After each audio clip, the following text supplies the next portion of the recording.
You're listening to M.T.V.B. Podcast. Movies, TV, video and board games. This show may contain swearing.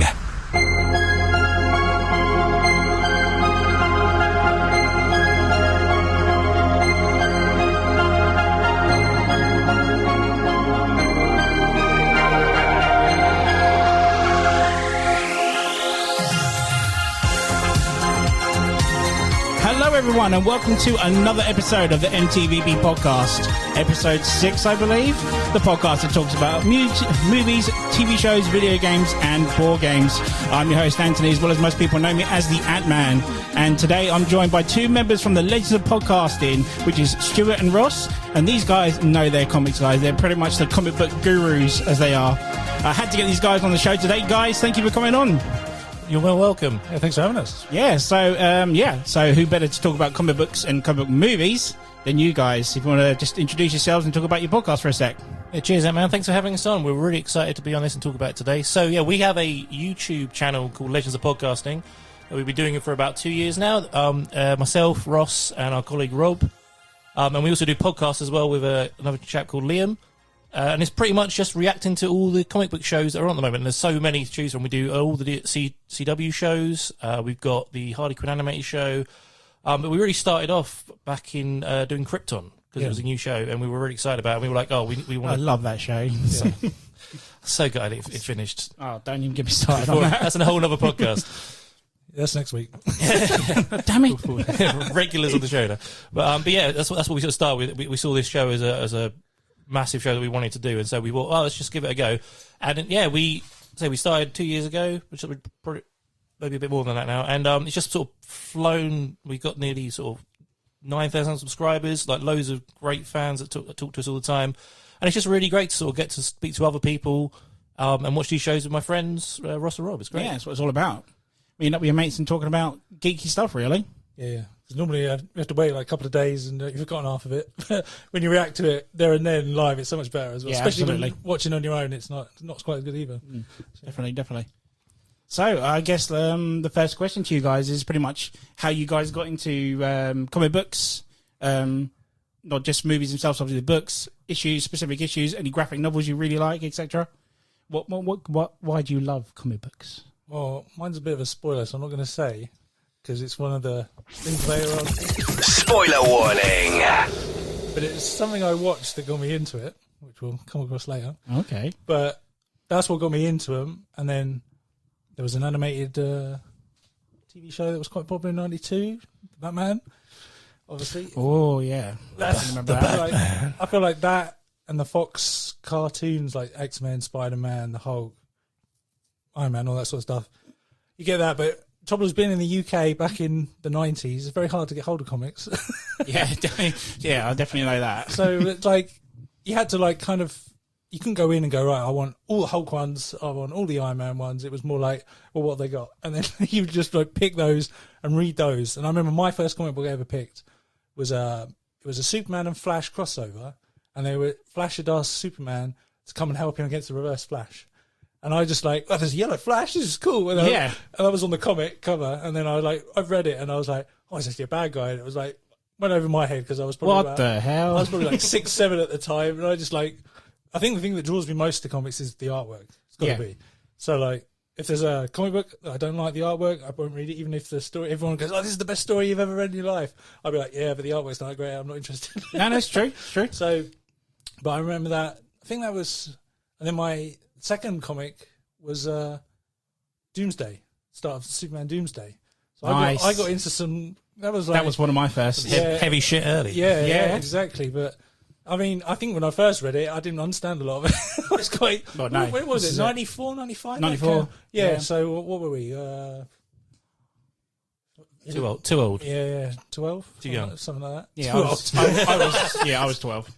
Yeah, so it was that was my introduction to comics, and I didn't really read that many after that because I couldn't get hold of them. Yeah. I don't know about you guys, but literally...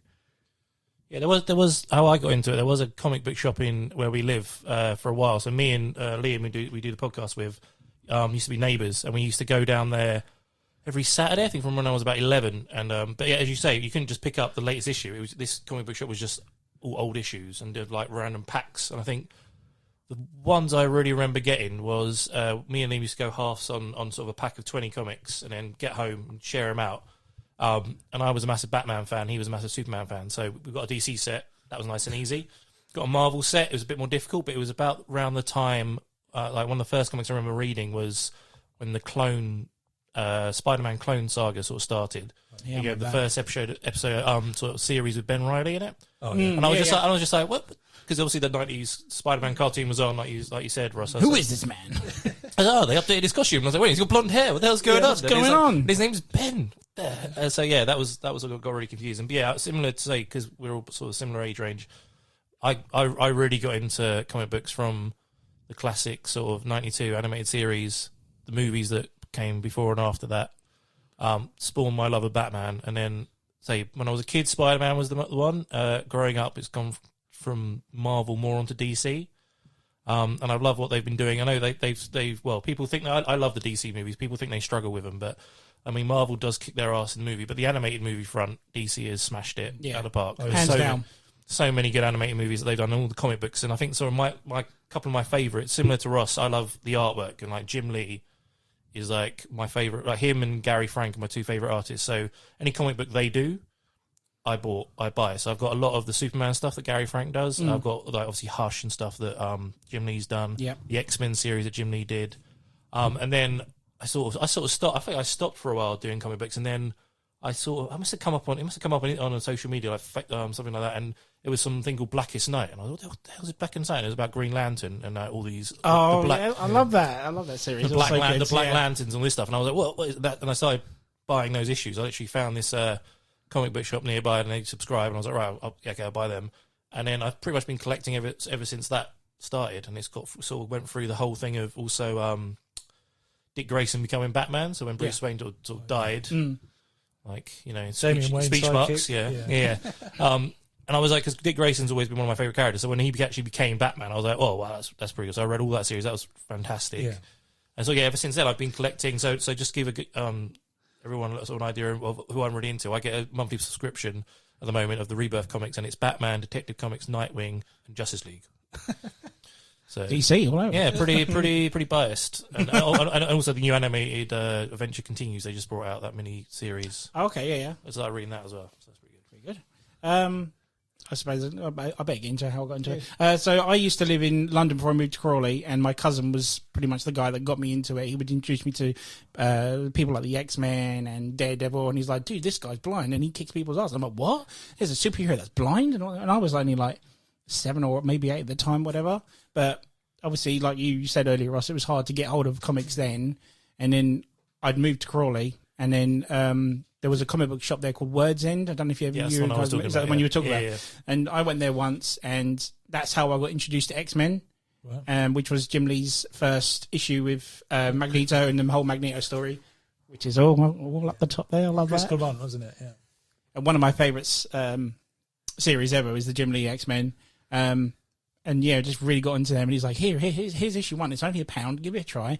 And if you like it, come back. And then I'll give you all these other issues, for the same price, all sealed, all lovely, whatnot. And then there's like, oh my God, who is this guy? And he's like, oh, that's Omega Red. And this is Wolverine. And so I was like, oh my God, this is unbelievable. And then along came other stuff like Batman versus Predator. And then my first graphic novel was The Killing Joke, which is still a good book to this day. And you were talking about some of your favourite artists and stuff. I mean, you guys, you love your art, but I think one of my favourites has to be Todd McFarlane's Spider-Man run. Oh, yeah. I just love how demonic his Spider-Man's bad guys are. Like from Venom, the way the tongue rolls all the way around the cover, to Hobgoblin's simple, yellow hood with the pale skin, but still quite demonic at the same time. And I was just, oh my God, I should be terrified as this is a kid and whatnot, but that's like, oh my God, this kicks ass. This is so good. The way he draws Spider-Man is like, he's like all like hunched over, and he's like a Spider-Man where you see all the spiders with legs. Yes, they're and all over the things he does with the webs as well. Tom McFarlane's webbing, it's just like it's all over there. It doesn't need to be there, but it's there. It's got more awesome. detail than most other comics. Just the webbing. It's great. And I never remember going back to what Ross, you were saying earlier on about the death of Superman. I never forget that morning I woke up for school and it was all over the news that they killed off Superman. It's just like, what? They've done what? Never read a Superman comic in my life, but I was like, I can't believe they've done that. And then obviously the year later, I got hold of my second graphic novel, which was obviously the death of Superman, which was the whole shebang. And it was, whilst reading this, I was like, they need to make a movie of this. This is why I love comics, because it's like they can make a movie of this, and obviously they still haven't to this day. And, kind of, but had to make a movie. Yeah. Do you know how long they actually killed him off for? Though I didn't realise this till a lot later. He was dead for like a good year and a half. I didn't realise. I thought it was a year. I didn't realise it was that. I was a year and a half. I didn't realise. I was watching some. It was either a YouTube thing or some sort of extra on a DVD, and it was like it might have been Death of Superman animated movie. It was actually, they were talking about when they did it, and they had these black covers and everything. And because like a lot of when you kill off a character, like when they killed off Batman, he died for maybe 6 months. Yeah, like it wasn't a long time. But killing like Superman, who's like one of the most iconic, one of the granddaddies of them all. Yeah, it's like the first one. He is the first superhero. Killing him off a year and a half. I mean, that is ballsy. Yeah, exactly. It's just. So was making Australian Lex Luthor, but yeah, this is true. I never go with that. That is, yeah. Didn't he have like really long ginger hair as well? Whatnot? Todd McFarlane going outrageous. And you with had the the Matrix Supergirl as well. That That's was like right. a Clayface kind of thing. That's that was it. So weird. Then Doomsday beats the shit out of her. Yeah, he punches her. He just goes. She just melts, doesn't she? I love that because that comic book sparked off one of my favourite ones, which was the Green Lantern when Kyle Rayner became Green Lantern. Oh yes. So from that Death of Superman comic, Mongul destroys Coast City and drives Hal Jordan mad. So he goes to the Guardians, kills everyone, becomes Parallax. Yeah, and that's like that massive. He tries to recreate it, doesn't he? Yeah, recreates it. But that massive. So that moment of Superman. Well, I think that was the return of Superman. That comic. Because he wasn't at the funeral. Yeah. So no. It was when Superman came back. And Mongul sort of attacked and everything. They destroyed Coast City, and it drove Hal Jordan mad. And reading that comic, I was like, because I had never read much Green Lantern before that, because I got into it when Jeff Johns took over a lot later. But going back and then reading how they actually did that, and he actually kills all the 3,600 or 3,599 other lanterns, then all the Guardians, then they create this whole new character of just one Green Lantern. Yeah.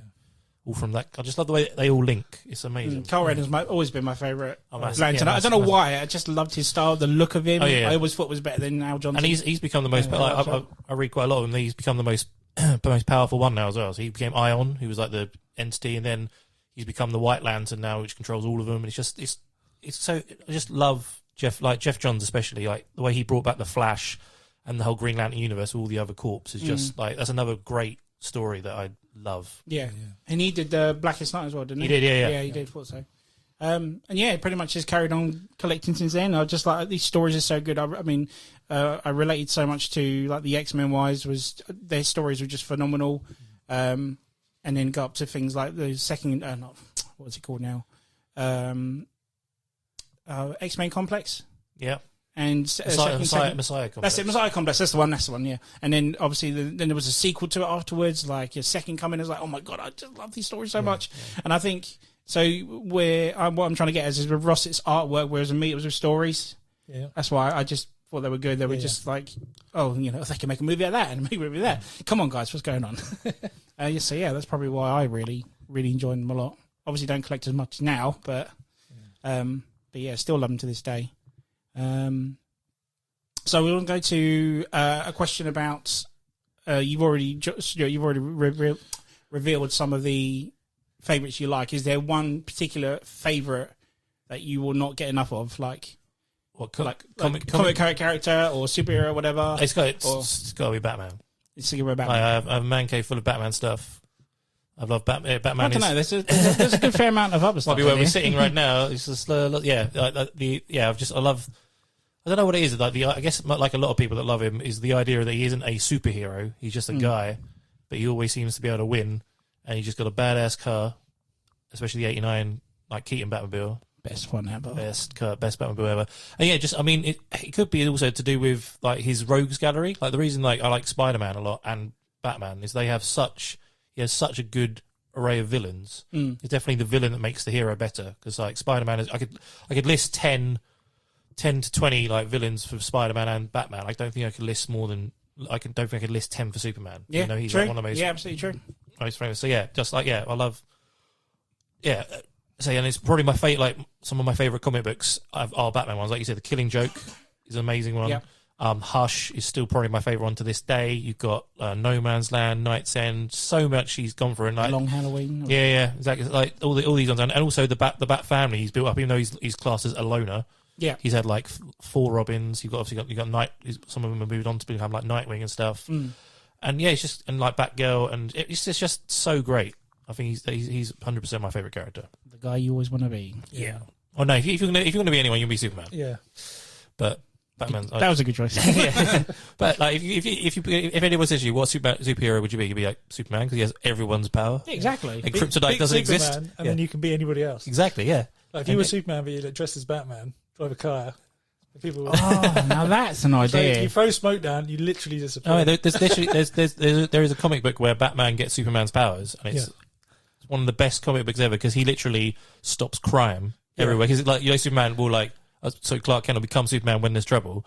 Batman just stays Batman and just stops crime in Gotham, then starts doing like round the whole Earth. But what I thought was like again genius comic book writing is he goes a bit mad with power and he just like they're saying like the Justice League like stop and he's like no, why should I stop? But because he's always in the shadow, Superman's powers are solar powered. Yeah, of course. So Nightwing tries to take him on and actually hurts him. And he's like, what? How the hell did you do that? He goes, because you haven't seen the sun in like a month, so your powers are really weak. And stuff like that. It's just like you wouldn't even think about it. But then when they write it and you're reading it, you're like, oh, it's genius. Damn, that's amazing. Yeah. Yeah. Russ, I'm similar with Stuart with Batman. It's not necessarily just Batman, but when you see the panels and they're in Gotham and it's like dark gargoyles, it's raining. I just love the atmosphere of Gotham. So anything to do with that. That's why I love No Man's Land. Okay. Because literally the whole thing is just in chaos, and everyone's got their own plot. And now you've got Huntress going in trying to stay thing. You've got Nightwing. Oh, it's just fantastic. But anything with Gotham, I will read as long as it looks good. Yeah. But and then like as long as the art's good. Yeah, exactly. And then I'm very similar with anything that's kind of it's weird though, it's not Metropolis, but definitely New York. When you have all these skyscrapers and then you have the X Mansion in the corner and you have the Baxter building. Sometimes you got Avengers Tower in there. I don't know, I just love that atmosphere as well. Yeah.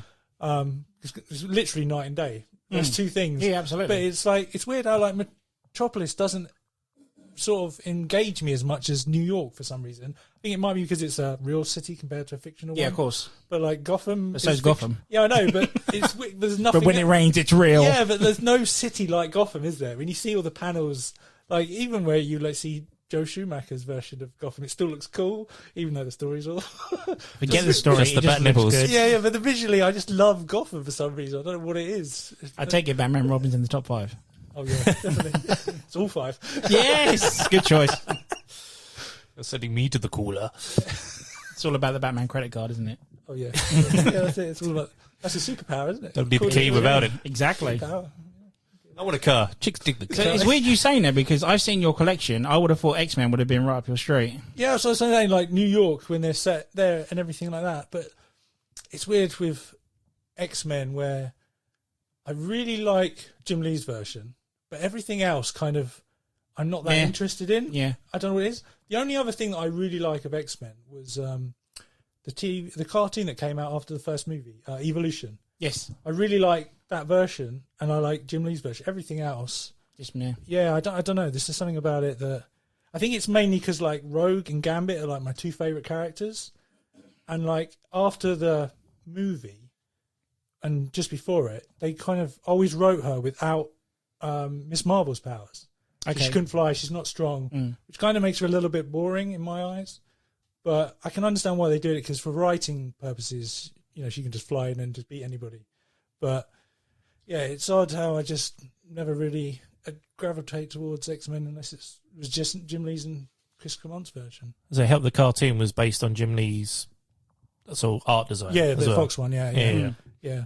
But like Spider-Man, for instance, who is my favorite Marvel character, I love everything like you said from like the 60s all the way up till now. But I also really like the Ultimate series that they rebooted in 1999.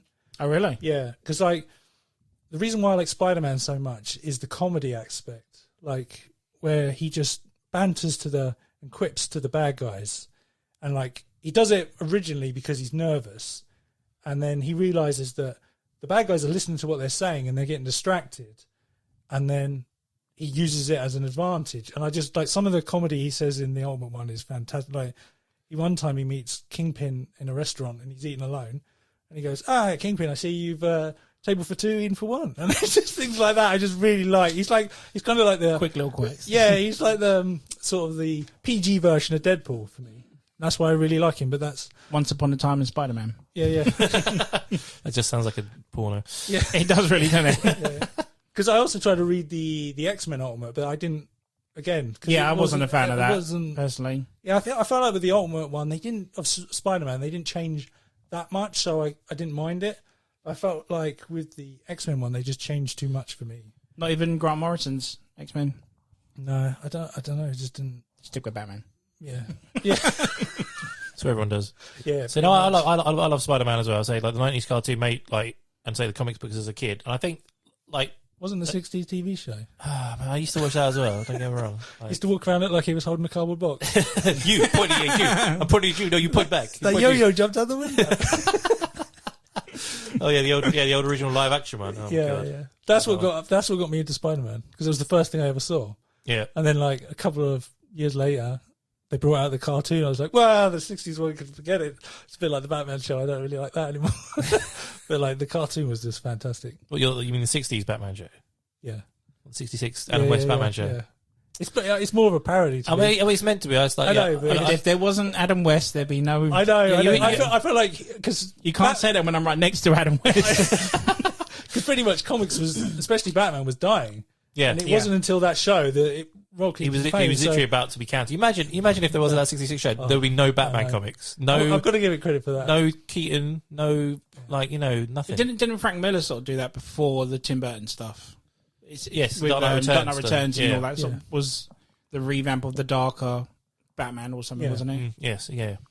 Yeah, because it was all pretty camp from then onwards, wasn't it? Before that. Yeah, I mean, yeah. Till Batman and Robin.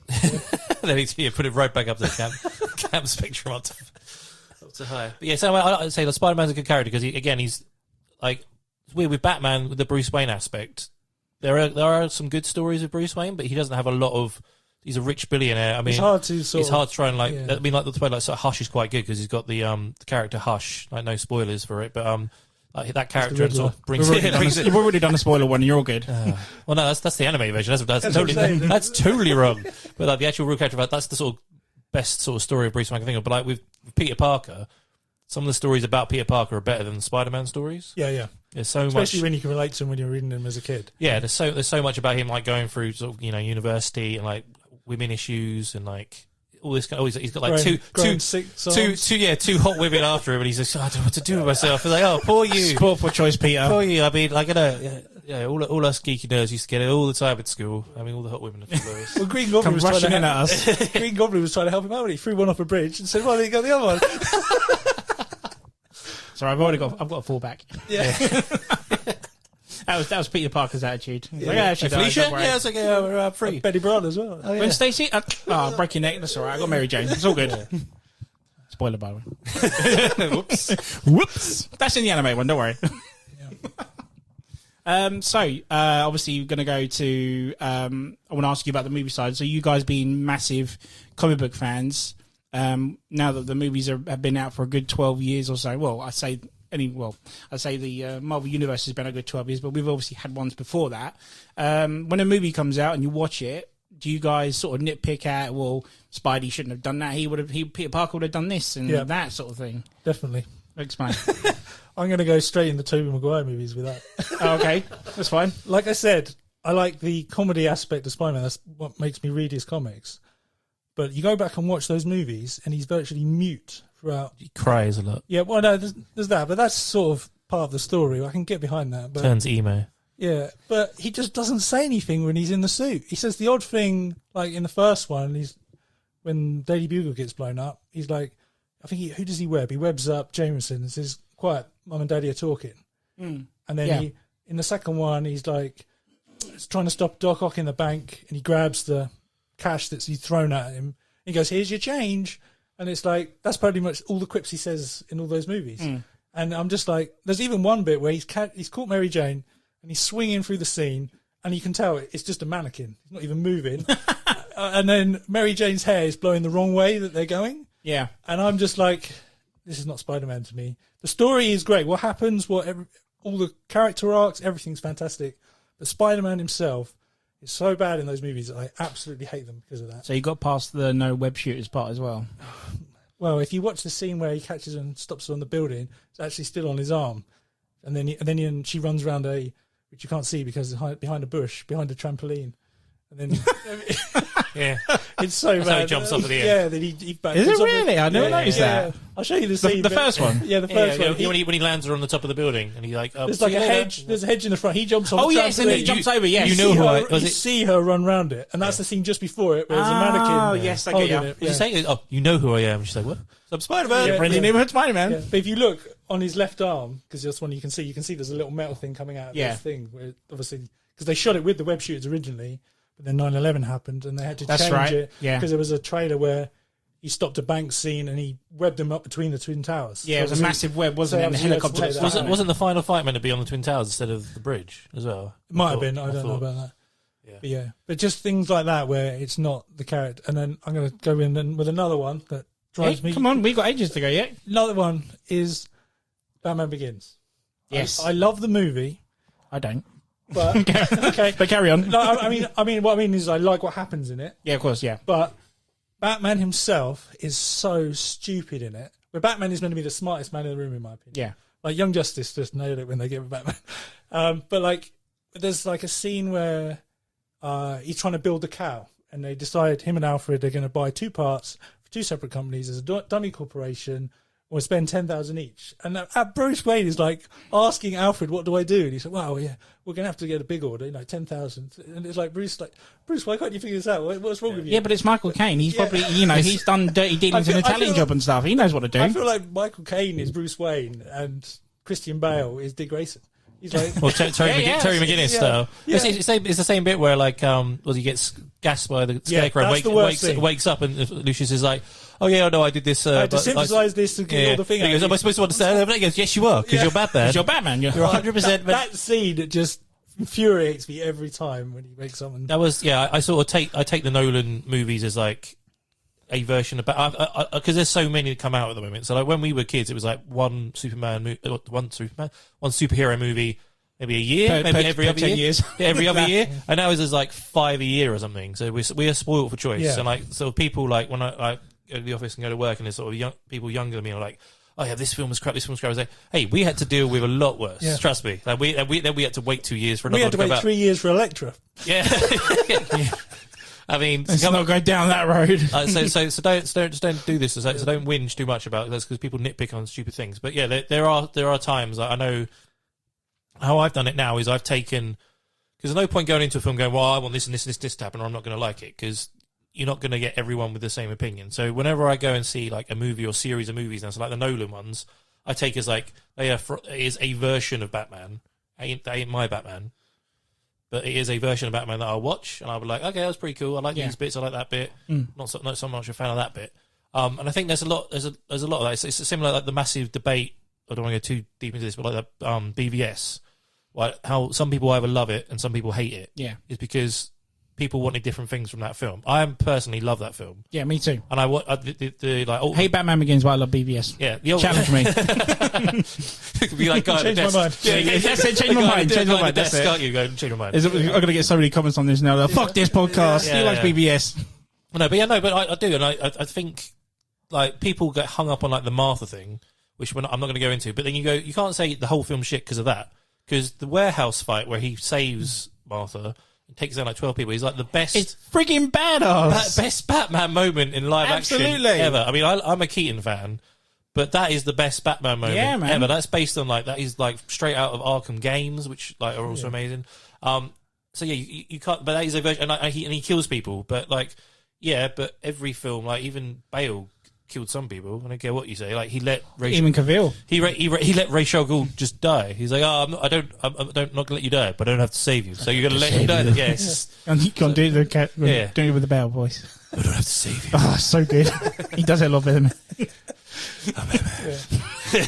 What? I'm going to add to that because, like I said earlier, I like the visual aspects of comics. I'm exactly the same in movies. Yeah. Sometimes a movie story can be kind of weak.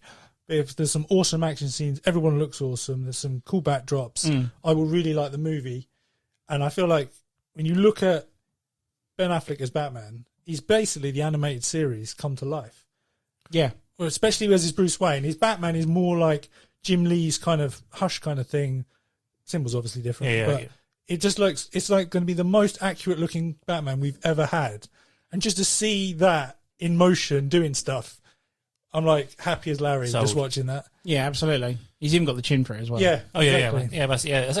I think people. I don't know if not to criticize people that don't like it because obviously everyone has their opinion, but I don't think people get it or what it was meant to be. I've watched it more and more. I've watched it countless times now, and every time I watch it, I've learned something new. Which one? About BVS. Oh yeah, okay. Well, the thing is because everyone's watched the Christian Nolan ones, yeah, and they're like, "Oh, that's Batman. That's Batman. What? He's a retard. Well, this is not Batman." This is the thing, though, because it's like, how do you come from the Dark Knight trilogy to the future? Because everyone wants that now. They're not going to get that. And that, again, it's like Stuart said. I mean, that's another reason why people hate it. Like when he battles the parademons on that vision. Yeah, that's a crazy one-shot thing as well. That's amazing. Yeah. Well, it's like we might get it now with like the Snyder Cut Justice League thing that's coming out. Oh, That's like a future podcast episode. Yeah, exactly. Yeah, that's got to be another podcast. But because if you guys go, you must be able to Google it somewhere. Kevin Smith spoke to Snyder and like sort of leaked his plan of like 3 Justice League movies, and it's all linked into that nightmare scene. Okay. And there's it's 5 including Superman scenes. Yeah. Superman movies. Yeah, there's this whole scene of like it's kind of like the if anyone goes and watches the new animated movie that came out, the Apocalypse War, like Justice League Dark as well. That is pretty much what the 3 Justice League movies Snyder's Justice League movies are going to be. They were going to go to Apocalypse, try and beat Darkseid, lose. The nightmare scene you see in BVS happens, then they go back in time and try and fix it, like an Endgame type thing. Yeah. But because there was Flash going back in BVS, yes, exactly, yeah, yeah. But there was such hatred for Warner Brothers just freaked out and were like, "Oh God, people don't like BVS. Let's go and change Justice League." And oh no, and it's just like they should have stuck to their guns. I mean, like everyone says like they can't be like Marvel. I mean, Marvel like have knocked it out of the park with the MCU. Like, if you think of what the MCU is, that is before the MCU, Iron Man, Captain America, Thor, the Avengers are C-list superheroes. Yeah, in Marvel. Fantastic Four, X-Men, Spider-Man are the A-listers, and they didn't have any rights to them, so they brought in these C-listers, and they've made them probably to a younger generation now more popular than Spider-Man. Yeah, which is crazy to think about, but they made them look cool. I mean, like Ross was saying about the visual effect, like Iron Man looks freaking cool. Like every single version of his suit pretty much is cool. But when I read Iron Man back when I was a kid, I never saw him as such a big a big character in Marvel. He was just just this random guy in a metal suit. Yeah, he was just another Batman. Alcoholic druggie. Yeah. Well. Yes, he was. Yeah. And how the movies made him something a lot more than from what I read in the comics back then. But I feel like RDJ did a lot for that. Really? Yeah, I really do. I feel like his charisma just sells movies sometimes. And like, I don't think... But it's weird how they started with Iron Man. Yeah. Because I would have thought they would have started with Cap or Thor or something. But no, I don't know, maybe because they wanted to start, they obviously had, I feel like, I don't know, because they wrote Iron Man way before they even thought about the MCU, didn't they? Yeah. So maybe because they thought he was quite like Batman, he's a billionaire, rather than just being a man in a suit and training himself, he builds a suit. Yeah. They go, well, Batman's the one that sells for DC, why don't we use the one that's quite similar and go with that? Yeah, that's maybe why they did it. It's actually, I actually watched, I think it's on Disney Plus, but there's a documentary about like the MCU, how it started. I didn't realise that Iron Man, no one wanted to make it. Like they offered it to loads of That's what people. I'm saying, because no one wanted to make it. They were like, this was before no. Disney owned the rights to everything. Yeah, they were like, no thanks, we don't want to do that. And then, I can't remember how it happened, but somehow Jon Favreau got involved and they wanted Robert Downey Jr. to come in, because that was when Robert Downey Jr. wasn't that big anymore. Yeah, because he had his rehab phase and whatnot. And they brought him back, and now, and they just, I mean, like, the whole MCU phenomenon is just... You can't see anybody else now as Iron Man either. Yeah, no, same as Captain America. Yeah. Like, you couldn't see anyone else play Captain America bar Chris Evans. Yeah. And same and Thor as well, in similar breath. Obviously, we've had multiple Batmans over the years. So, yeah, it's really interesting. Mm. So... What's the question? I forgot. So basically nitpicking with your comic. So obviously you've given us a few examples, but you still enjoy them. You still go back and watch them, Even if I go out and go, oh god, that was. but obviously awful. not for Ross. He can't watch Tobey Maguire. Nah, hell no. There's some films I won't watch again. Like one film, the only superhero film I've ever nearly walked out of a cinema from is Ghost Rider 2. I walked out of that. Did you walk out of it? I was well. very, very. I mean, the first one was okay, and I was like, all right, come on, second one, come on. And I can't remember what point it might be when he was pissing fire or something. I was just like, what the fuck? I think I got to the part this? when he come across like Christopher Lambert's monk and whatnot, and I was like, nah, I'm out. This is just utter dog shit. I honestly don't even remember it. I mean, I remember does he take control of a crane or something? That's about what I remember. Yeah. I mean, I sat through Electra. Yeah, I mean, I couldn't sit through Ghost Rider 2. I mean, I'm not that fussy with. I mean, Lecture's watchable. I mean, like the director's cut of Daredevil. I know Daredevil's like. I like the director. I like Daredevil regardless. Yeah, but like the director's cut of not. Daredevil is amazing, and like those sort of films back then, like Blade and everything, were great. And obviously like the X-Men movies when they came out, were like game changers quite a lot as well. Yeah, there's that one. There's that one. There's like X-Men 3. I just can't get on with. Because I'm a juggernaut, bitch. that's pretty much That's the best line of the video. That was like because it was one of those it's so hard with like movies because usually it's really popular. Like the third movie of a trilogy is usually the worst one, and I was like, come on, I'm an X-Men. You can do this. And there was so much hype for that film, especially after 2, because 2 was amazing. I love 2. Yeah, 2 was nearly in the top 5. Oh, me too. Yeah, me too. I took it in and out a couple of times, but yeah, no, number 3 was just such a disappointment, and mainly because out of all the X-Men, my favorite character is Cyclops, and he was so underdone in like the movies, and then he got killed off within like the first 10 minutes. You know the reason for that? Yeah, because he went to Superman Returns. Bullshit, isn't it? Out of bullshit. It's just like makes no sense, but it's just so, like that. Like he's gonna do Superman. Let's kill him all. Just recast it. Isn't it? Yeah, it makes no sense. But like, it's like if anyone who has never read like the X-Men comics, if you read, I think it might be the Grant Morrison ones, or the Astonishing X-Men. Like Cyclops is that Josh Whedon's X-Men? It could have been, yeah. Yes, yeah. When they got the new series, he is. That's how I want Cyclops to be. He like at one point, like a Sentinel comes to the X-Mansion, and they're like, Wolverine's like, all right, sit us down. And the Cyclops like, I'll handle this. Takes us out of his visor. Get out of the way. Takes off his visor and just destroys the whole Sentinel. And Wolverine's like, shit, I forgot how powerful you actually are. And there's another point where like the Blackbird crashes into like a bad guy's base or something, and they're like trapped, and he just blows the front of the ship open. He's like, right, come on guys, let's go. He's like, that's Cyclops. That's Cyclops. Yeah, there's a reason why he's the leader. He's got like nuclear blasts behind each eye, and like they never really show off enough. Plus, I love the spin they did with Avengers versus X-Men. How Cyclops was essentially the bad guy, but was he the bad guy? That's what I loved about that story. Yeah. I mean, if no one's listening, read that book. It's great. Yeah, so it's when like the Phoenix Force comes in. And that's right. Yeah, takes over him.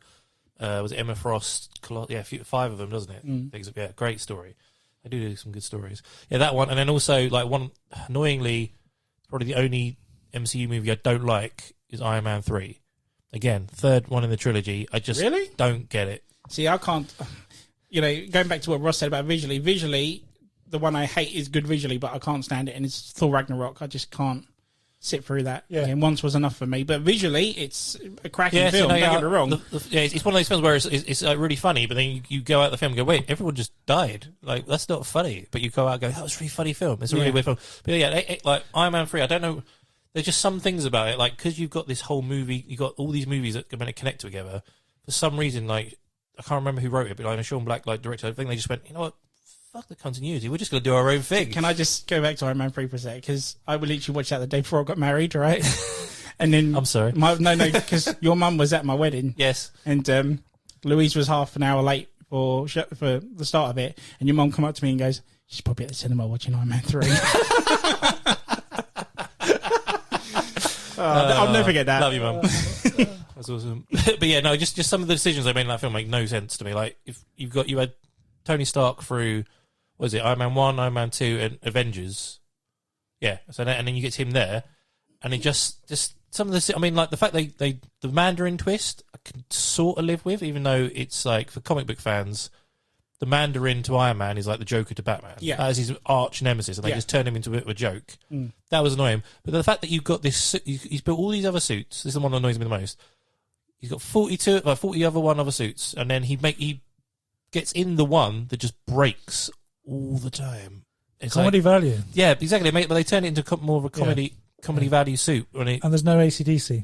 But there was a short film after that saying he wasn't technically the Mandarin or something. Yeah, which they did kind of go back. They did realise they fucked up. Which is why I can get around. I know the new films. But the problem is not everyone saw that mini film. Yeah. That was the issue. But also, what they're doing a film. What's the one that's coming out? Like Chang. Oh, what's it called?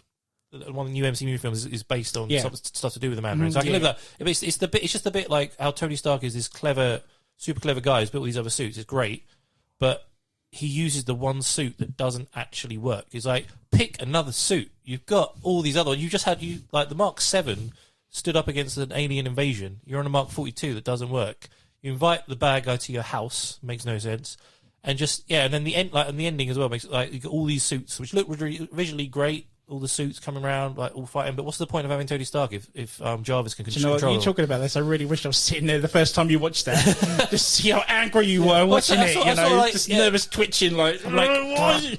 I think coming out of the cinema, because I saw it with you, you were like, oh, I'm not sure. And then I wasn't sitting with you because for some reason I was at the front with Dunk and you were at the back. And you go, what did you think? And I was like, fucking shit! I absolutely hated it.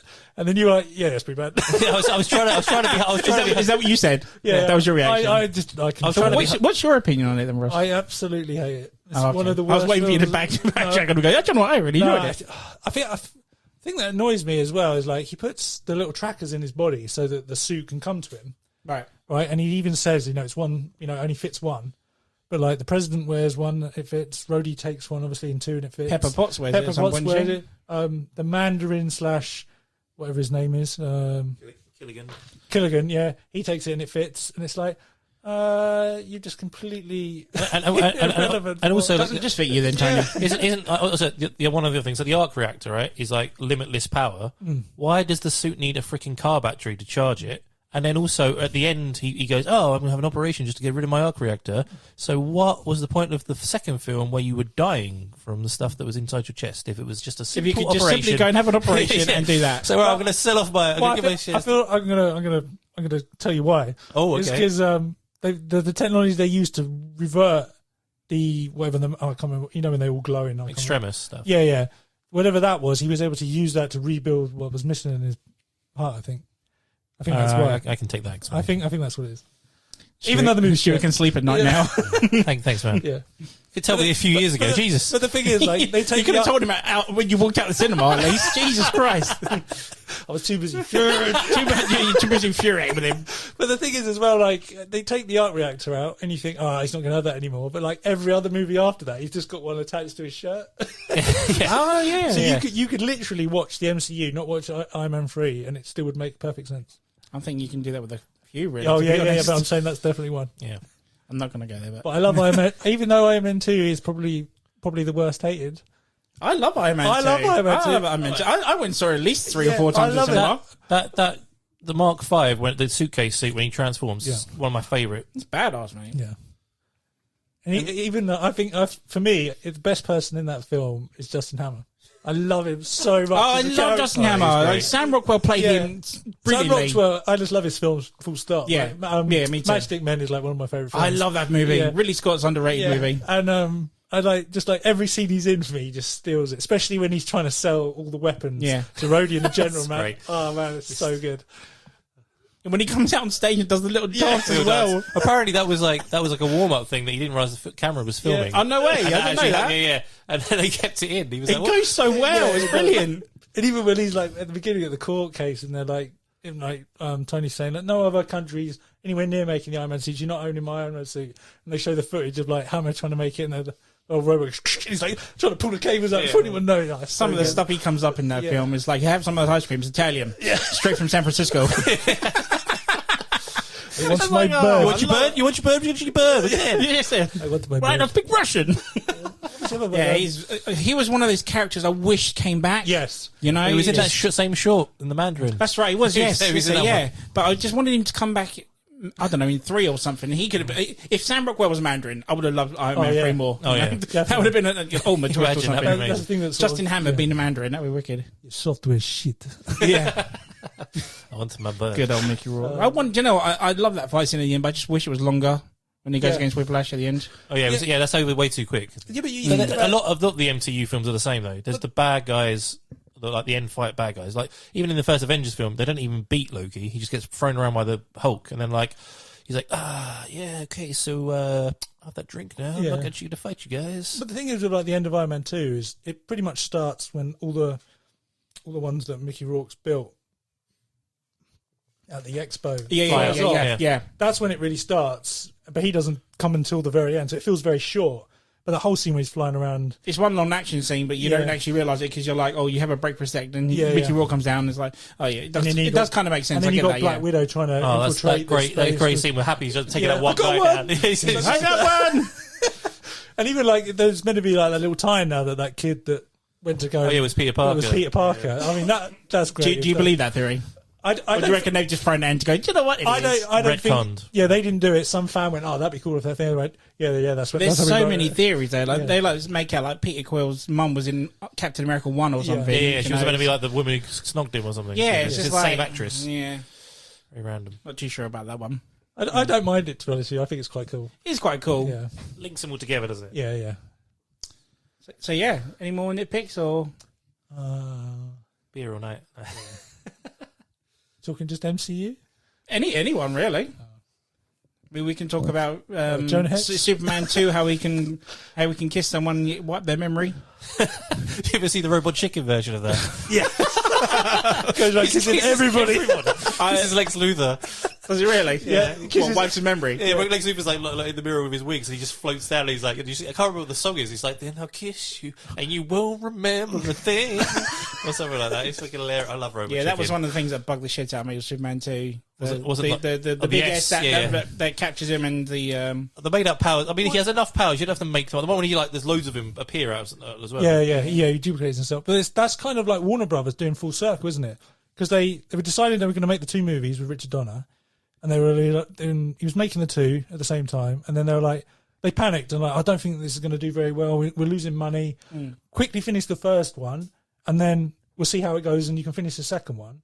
And then they used the ending from the second one on the first one, finished it, and then they like canned Richard Donner out. Yeah. And then Richard List had to come in and finish the second one. It's like Zack Snyder and Joss Whedon with Justice League all over again. And Yeah, they do you know what? I never thought of it like that, to be honest. Yeah, they just kick him out. That's it's like that's Warner Brothers. ingenious. Yeah, No wonder why you're into comics. That's why These it's picking at links. some of these movies. Yeah, it's just not. So yeah, Justice League's one of those films that didn't live up to. I mean, it's weird. It's not a bad film. The thing that annoys me is, like, for me, Justice League as characters is so much better than the Avengers. And Warner Brothers is sitting on this gold mine, and they just sort of went, oh no, all right, what we'll do is we'll get another guy in, we'll try and reshoot it. We won't reschedule, we'll try and fit it all in. CGI will be bad, the story's not that great, it's not flushed out. Do you notice how Batman always sits out at the end? Yeah. He's like, I can't get in these fights, I'll just sit in the back and just sniper you from... I'll use a gun, then I don't believe it. Exactly, yeah. And it's just, I just feel like they didn't have the passion for the characters that I want them to have. Agree. Do you know what I mean? Like they're trying to catch up with Avengers, which is like There's some no multi-billion no way you can do that. film, and then they just sort of rushed it, and it's like, why not just get it right and then start making some money? Do you know, I know. Now they're in this weird turmoil of like they got rid of Ben Affleck, now they're bringing in Robert Pattinson, but now the Snyder Cut's come back, so now they're bringing back Ben Affleck and maybe Henry Cavill, but then we don't know if Ezra Miller's going to be the Flash. There might be a Flash film. It's like it's all. So they've just gone for loads of bad guys. Let's do a Birds of Prey film, like Harley Quinn film, basically. Let's do a Joker film. Let's do all these bad guys films. Did you like Joker? Joker, Yeah. yeah. Did you like Joker? Yeah, It was so uncomfortable to watch in a good way. It was really, but it's one of those films where if you took the word Joker out, it could just be a guy going crazy. Yep. yeah. And took out the Bruce Wayne storyline. Yeah. I think they had to. The only way that the was his name Todd? No, Todd Phillips. Todd Phillips could get it greenlit. It was to make it a Joker film, to make it DC, to get the money behind it. Yeah. Because I literally watch it and I'm like, that's not the Joker I read for all these years as a kid. That is a different, again, another universe, like Elseworlds version of Joker. I like it, but I could never see him going up against like either Rob Pattinson or Ben Affleck or. Oh, Ben Affleck would kill him. Kill him like a twig. Yeah, I know, break him. So it's one of those weird things where it's his own movie. I hope they don't do it. I kind of don't want them to do a sequel because it was such a complete film. Yeah, they're going to, but they shouldn't. They shouldn't do it. Just live as it is now. Yeah, but then like I'm one of those who's like the Suicide. I'd be very surprised if he comes back as well. Like Suicide Squad, I quite liked Jared Leto's Joker. I did, yeah. I thought it was. But again, he was cut quite a bit in that movie, so. I mean, loads of people was like going about the tattoos, but I was like thinking about like, well, in modern times, he's meant to be some sort of like the Joker in the comics is a gangster. I think he has tattoos in Hush. Yeah. The best thing about it is him having the grill because he's been punched so many times by Batman. I love that. Yeah. Never even thought about that before. Yeah, and Margot Robbie's portrayal of Harley Quinn was great, and I like although the Birds of Prey movie was pretty bad. She was great in that as well. It was basically a Harley Quinn. I don't know why they called it Birds of Prey. They should have just called it Harley Quinn. Should have just been Harley Quinn the movie. And the Birds of Prey, it, didn't they? Yeah, Harley Quinn, because they literally don't become the Birds of Prey really at all, but maybe kind of at the end. They're not even the Birds of Prey. Yeah, they're just like a group of people got stuck together. But like she plays it great, and I hope that they can keep her sort of going on a few more movies. Whether they can do that, because they filmed this new Suicide Squad film as well. Yes. So that was going to be my next question, but go on, carry on. Okay, yeah. So yeah, that's interesting as well. So, but it's difficult because I say like loads of people hate it. So like for whatever reason, like all the haters are louder on social media than the people that love it. So Warner Brothers or whoever it is goes, oh, no one likes it, right? Let's just change it. But there is a fan base for it. Now. But have you been following David Ayer, the one that directed it? He said that there is a different cut that's completely different. Yeah, it says like release the David Ayer cut now. David Ayer cut. But that was when the go back to Suicide Squad when they released it on the 4K Blu-ray or whatever, and it was got director's cut. I'm like, holy shit, I can't wait for this. And it was literally just one, maybe two scenes. Yeah, it's like 15 minutes. Still all the stuff cut from the trailers, all the extra Joker stuff. So it's still there. Yeah. So I can still see them. If this Snyder cut comes well, I can see HBO Max coming back and say, here we want a proper Suicide Squad cut. Definitely, because I reckon he could have nailed, like if he gave him more of a, because there's loads of scenes of him like at the end, which he was never shown. He's got like a blown up face and a grenade. That's right, and like the way he did it, the relationship and how he was so crazy was like really terrifying. I was like, Jesus, like the way he like tortured her, and then there's the bit when they capture the sort of guy in the restaurant, and he's just like really intimidating to that guy. He's like jumping on, you saw like. And everyone's got no idea what he's going to do. Yeah, exactly. And it's just such a different. Like I love Heath Ledger's version. Don't get me wrong. I do like that, but it's not comic book accurate. It's not. It's so different to the comic because the point of the Joker is that Batman created the Joker. He there's the whole like under the Red Hood storyline where there's this nobody. You don't even know who the Joker really is, and there's this whole thing of him being like taken in as this pretend model who gets dropped in the acid, and he turns in, and Batman drops him in. Yeah, similar to like the '89 movie. That's the one thing that was actually right, sort of from that film. And yeah, and it's this whole story of like he created him, and now he's got to try and deal with this problem, but he can't kill him. And then the Joker does his fault. Yeah. Then the Joker does all this stuff, like he sort of paralyzes Batgirl. He like kills one of the Robins. He does all this stuff, but Batman will not break his one rule and stuff.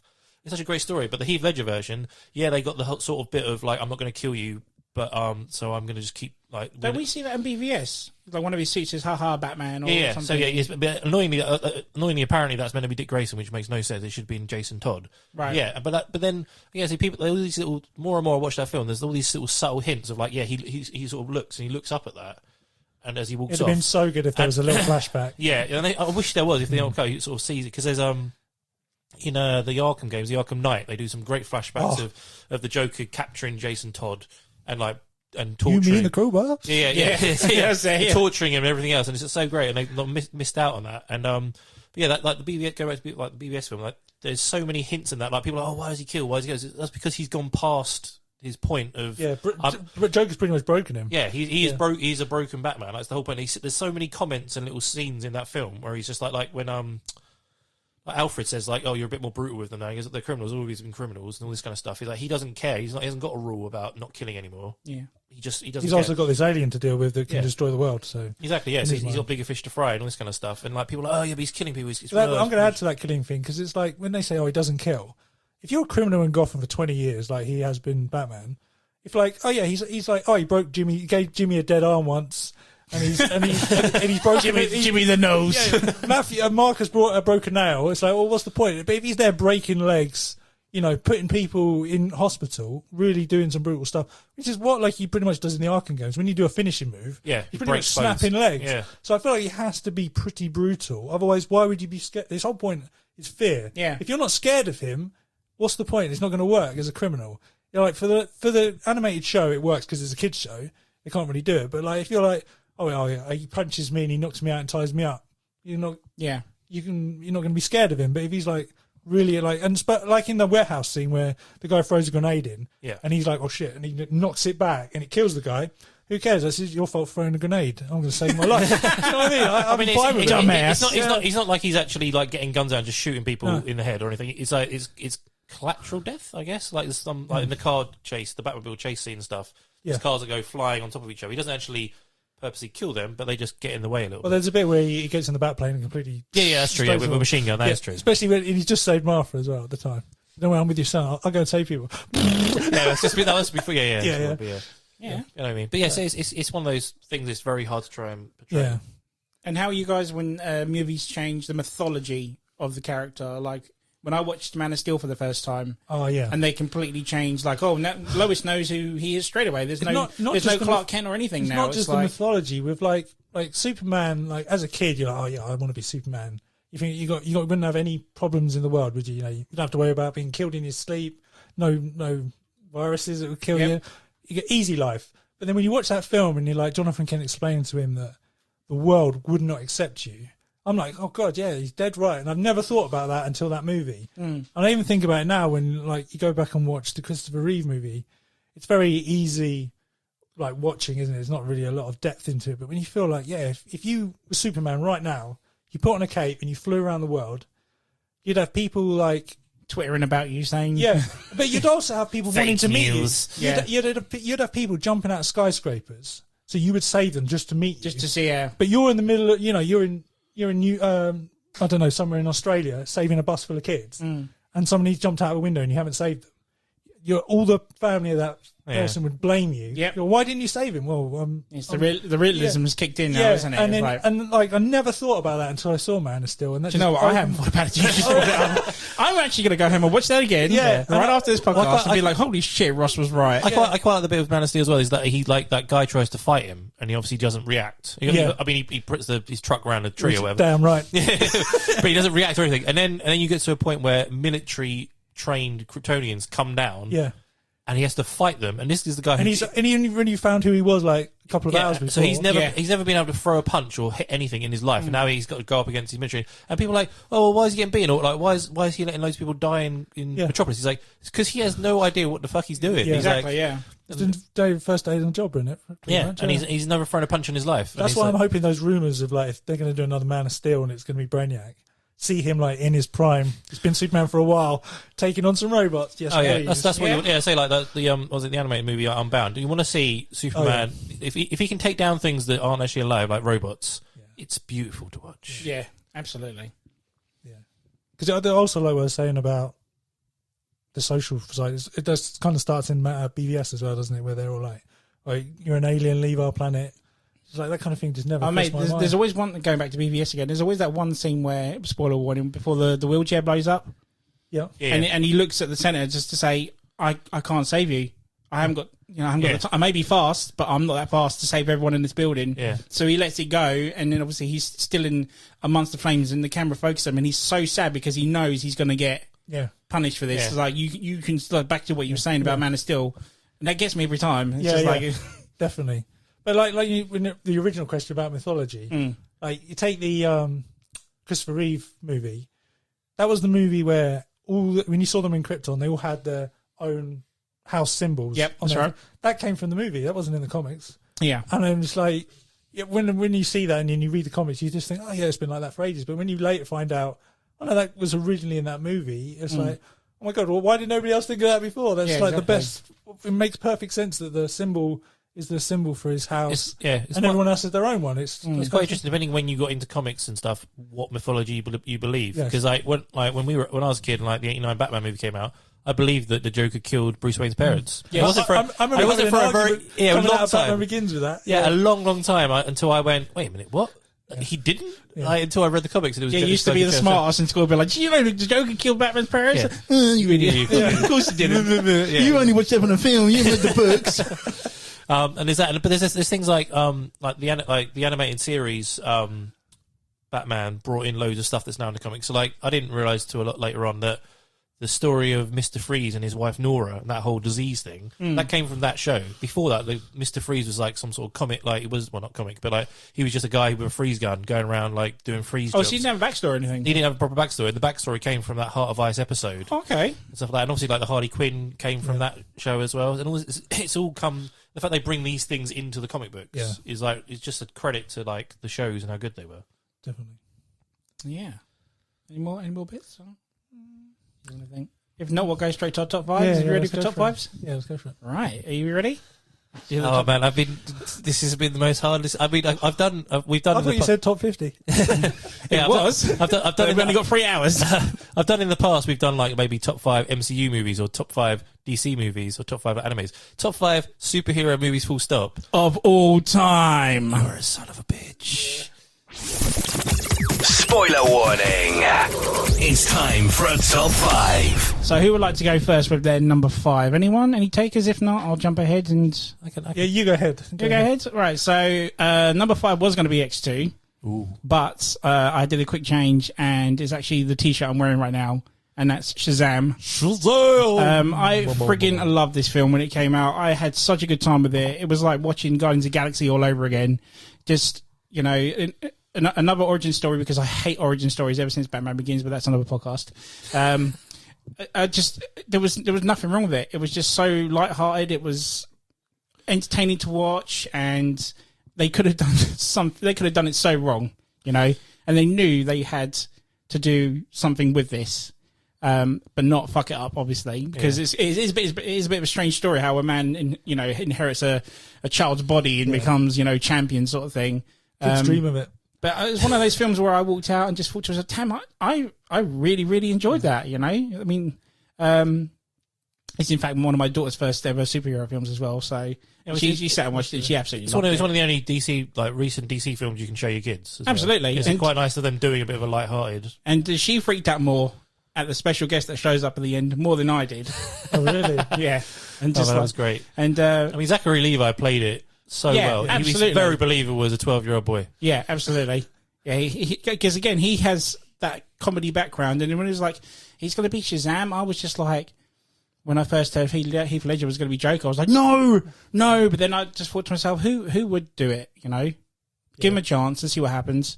And there's always that scene where he jumps off and shouts Shazam. Gives me goosebumps every time. It's like, I think it's even my ringtone alert. Yeah. And in fact, like, the story as well, they took it in a bit of a weird direction of like, he didn't just become a superhero straight away, which I thought was really clever. He was like, I'm going to be like sort of like a go to the street and do like strict tricks and get money. It wasn't all about, I want to save people. It was like, I'm going to make some money out of this. Because Billy Batson's actually a douche, to be honest. He's a bit of a... even the bit, like, I've only read a handful of Shazam, like Captain Marvel comics, as you know, back in the day. And I don't know if the bit where he goes and finds his mum and she's like, oh yeah, no, I saw you with police, I just left you. Mate, I didn't know if that was true, if that's from the comics. I don't know personally, but that is freaking harsh. When I was watching, I was like, oh my god, you bitch. Yeah, I was like, oh man, that's harsh. That's hot. And then he's got his new, and that sort of it kindles him to like loving his new family. And also, I don't know how I managed to avoid this, but I didn't know that, no spoilers, I didn't know that the rest of the family were going to become again, I love that. The rest of them as well. I was like, wait, what? There's a whole family is now Shazam. Jesus. Say my name. Billy! No, my other name. No, the other name. They're turning me into this. That's such a good ending. Great. I mean, Mark Strong played a great bad guy. Yeah, considering that I loved him as Sinestro. Yeah. Because Sinestro is one of my favourite bad guys in comics ever.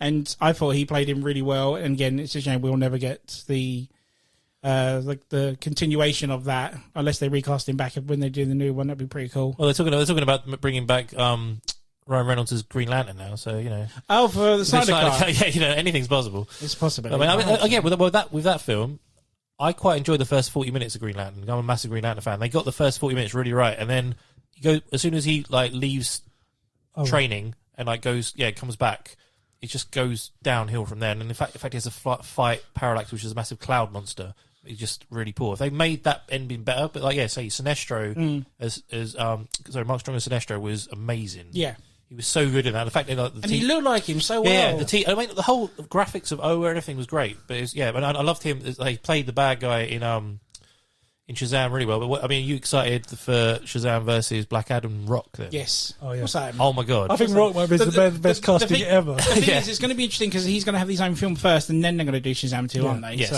I think that makes sense. Yes, I was going to say that's a smart route to do. It's great because not a lot of people know because he's in his head he's the good guy. Yes, he's like he was. I don't know. I always mix this up a little bit. He was like from the Egyptian times, and he's he's from Kandak. Yeah, his wife dies. Yeah, but he's not the king. He's like, isn't he like some poor person? And he becomes ruler. Yeah, he tries to overrule them when he gets the power. Yeah. They touch on that in the film, don't they? In Shazam. Yeah, and he becomes the ruler, and then I can't remember how they trap him. But then there's that 40-minute animated movie where he comes back. Yeah, and him and Superman and Shazam have to fight him, which is great as well. It'd be great because if they do that, his prequel before it. And when they fight, you can just get straight into it. That's what I'm saying, I mean, we don't have to sit back for yet another origin story. They can just literally go straight into it. It'd be really good. Can't wait. So, that's my number 5. Anyone else want to jump in? We go 5? So, it might be quite shocking why it's so low down, but mine's Endgame. All right. Okay. Because mine was going to be 5 as well. Yeah, Endgame. Because it's one of those things, like what I was saying earlier, where trilogies, the third film, can be really bad. This film had was it 21 or 22 films before it? 21 before it, and it could have been so bad. And the fact that they did it so well, it's just like hats off to it. It's one of those films where it's just like from like if you've watched every single Marvel MCU film, it's just a nostalgia rush of all those movies coming back and little hints. And the fact that the MCU's made me love Captain America, which I didn't think was ever going to happen, and then Winter Soldier done that for me. I wasn't a fan of First Avenger. Might be on my list somewhere else. Okay. But number 1. No, fuck no. I don't love him that much. I like Cam that much, but not that much. He's no one's favourite superhero. But no, yeah, the way that film, literally from start to finish, just had so much riding on it, and it was amazing. And nothing with that much hype ever succeeds. No. I was thinking this is the most hyped film. Like it's the first time ever. Like me and Ross, you should go to cinema quite a lot together. It's the first time ever we couldn't actually sit together. Like we managed to in the end because someone else bought a ticket. And we managed to swap tickets, but it took us like a couple of hours to get a ticket for the midnight showing, which never happens. And it just proved to show how big it was. And the fact that all they did it, and then was it the double bill? Yeah. That was, those tickets went for a shitload of money. I'm sure it was ridiculous. But it was just. And having the whole cinema being, because it was the midnight show, and everyone's like a massive, obviously, MCU fan. Yeah. Some of the moments in that happened, like the bit where Mjolnir, or captures Mjolnir, the reaction in the cinema. I've never heard a cinema like it was like in America. There's always like you hear always like cheering everything. I've never really heard it in the cinema, but like everyone cheered, and then when he says Avengers Assemble, as well, everyone's like, yeah! I don't know what that was, but I got a ring. Yeah, it was just so good, and I say like the Infinity War was amazing. But Captain America got sort of sidelined in that, which sort of annoyed me a little bit because without his then he got his shield back in Endgame. Everyone was kind of sidelined in the film because it was technically 2 teams. It wasn't really Avengers. It was all in one. Was it? I see like Infinity War was more Iron Man and Thor's story, and then like even though like Tony makes an ultimate sacrifice at the end of Endgame. What? Spoilers. Captain America. I think Endgame's more Captain America's film because he gets the sort of happy ending, but also he gets some of the key moments in that film. And like we like joked, like we spoke for years before this even happened about Captain America being able to like have Mjolnir, and then when it blew up in Ragnarok, I was like, well, that's never going to fucking happen. That's really disappointing. And I actually had a guy at work I work with. We wrote a list of like 5 things we think is going to happen in Endgame. Put like a £10 bet on. Yeah. And I put my 5 things on it. And I put as a thing at the bottom, going, it's a shame. I would have put this on, but it's never going to happen. Like the Captain America picks up Mjolnir, and then we folded them up, gave them to each other. Didn't look until after the film. And he opened. He goes, "Fuck me, Dad." You know, I was like, I didn't. I was just so hopeful because obviously that bit in Age of Ultron where he moves it. Which I didn't find out. It might be Ross that told me, or someone told me that I didn't realise. But do you think he like puts it down on purpose because he knows he can pick it up? Apparently that wasn't meant to move. The screw came loose. Oh, serious? Chris Evans pulled it so hard it moved, and they just left it in. So that was actually a mistake, and they left it in, and then brought that all the way back into that film. That's genius. And made him. And then the fact that he's total badass with that hammer for like a good 5 minutes against Thanos anyway is just amazing. And just that whole end fight and like the whole film was just. it's one of those films that I'm never going to forget seeing it the first time and just being like, holy shit, they did it. They actually did it. Take a bow, boys. Yeah, exactly. Well done, MC. You have smashed it. So yeah, that's my number 5. Nice, good choice. Yeah, Don't say Endgame. Anything big. well, I couldn't decide on my 5, and I was between Endgame. It's a tough list. I'll put you guys on the spot. I'm sorry. Endgame, Man of Steel, but I went with X-Men First Class. Oh, okay. Yeah, it's my favourite X-Men film. Okay. I mean, I would have preferred it to be Cyclops rather than Havoc, and probably Angel over Banshee. Okay. But apart from that, I just love the story. I think McElroy and Fassbender killed it as Xavier and Magneto. Apart from Fassbender's Irish, American, Yeah. you can't make a choice what accent he's got. His story arc in that is so good. Yeah. Like, I mean, I like the original ones, but these two just blew it out of the water for me. I thought it was fantastic. I can't think of anything wrong with that movie. I loved, like, Shaw as the bad guy was like somebody quite out there, and I thought he was such a good bad guy. I just loved everything about him. But also seeing Nightcrawler's father just go ham killing people, it's kind of reminded me a bit of X2 at the start. Cecil. Awesome. Yeah. And like, you just see him going around using the tail and killing people. It's like, oh no, it just reminded me of that X2 where he was brainwashed. But oh my god, I love that scene. But I just love, I don't know, there was something about the ending where they're all on that beach and the Cuban missiles are coming at them, and Magneto just stops every single one of them. Oh, dude, that part when he lifts the submarine out, Oh, I yeah. was blown away Yeah. when I saw that. I was like, holy crap. It was nice showing off Magneto's true power in that. Yes. So Yeah. because there's not that many even comic books that really go back into Xavier and Eric as like young, Yes. in their prime kind of characters. It's always like they're the older ones. They're teaching the everybody. they're teaching the younger ones. But having that story of them being young and naive and like not knowing what's going on, Yeah. mutants weren't even a thing. Like they were. But going back to Jim Lee's X-Men, like, Magneto's so OP in those books. Oh yes, It's unreal. It's Yeah. just like... that's why like he can never come in the MCU because he just destroy everybody. Yeah. It's just crush Iron Man. Iron Man. Yeah, the next Iron Man. Captain America throws his shield. He's just like ping. Yeah. I seriously cannot wait for X-Men to come in MCU. Oh yeah, that's like because like when Endgame finished, you're like, well, what are they going to do?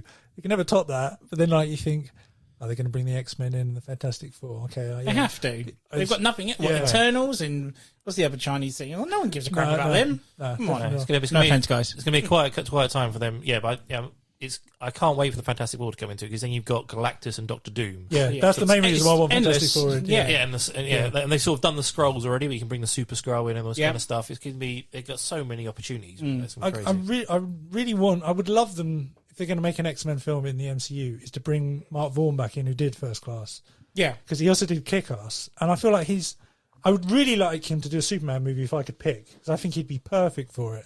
I don't know, there was something about the characters in First Class for me that were just so spot on, and I was so disappointed when they brought Bryan Singer back. It's like, no, that he already had his kind of trilogy. Make Mark Vaughn or somebody else continue those characters. But I mean, like they did quite well with Days of Future Past when they sort of mixed the two together and bring them. But I just wanted to see more of the young kids come together, and then they did later on with Mark Singer again in Apocalypse, which wasn't as good. But First Class, yeah, I mean, they even wore yellow and blue suits. Yep. That was amazing.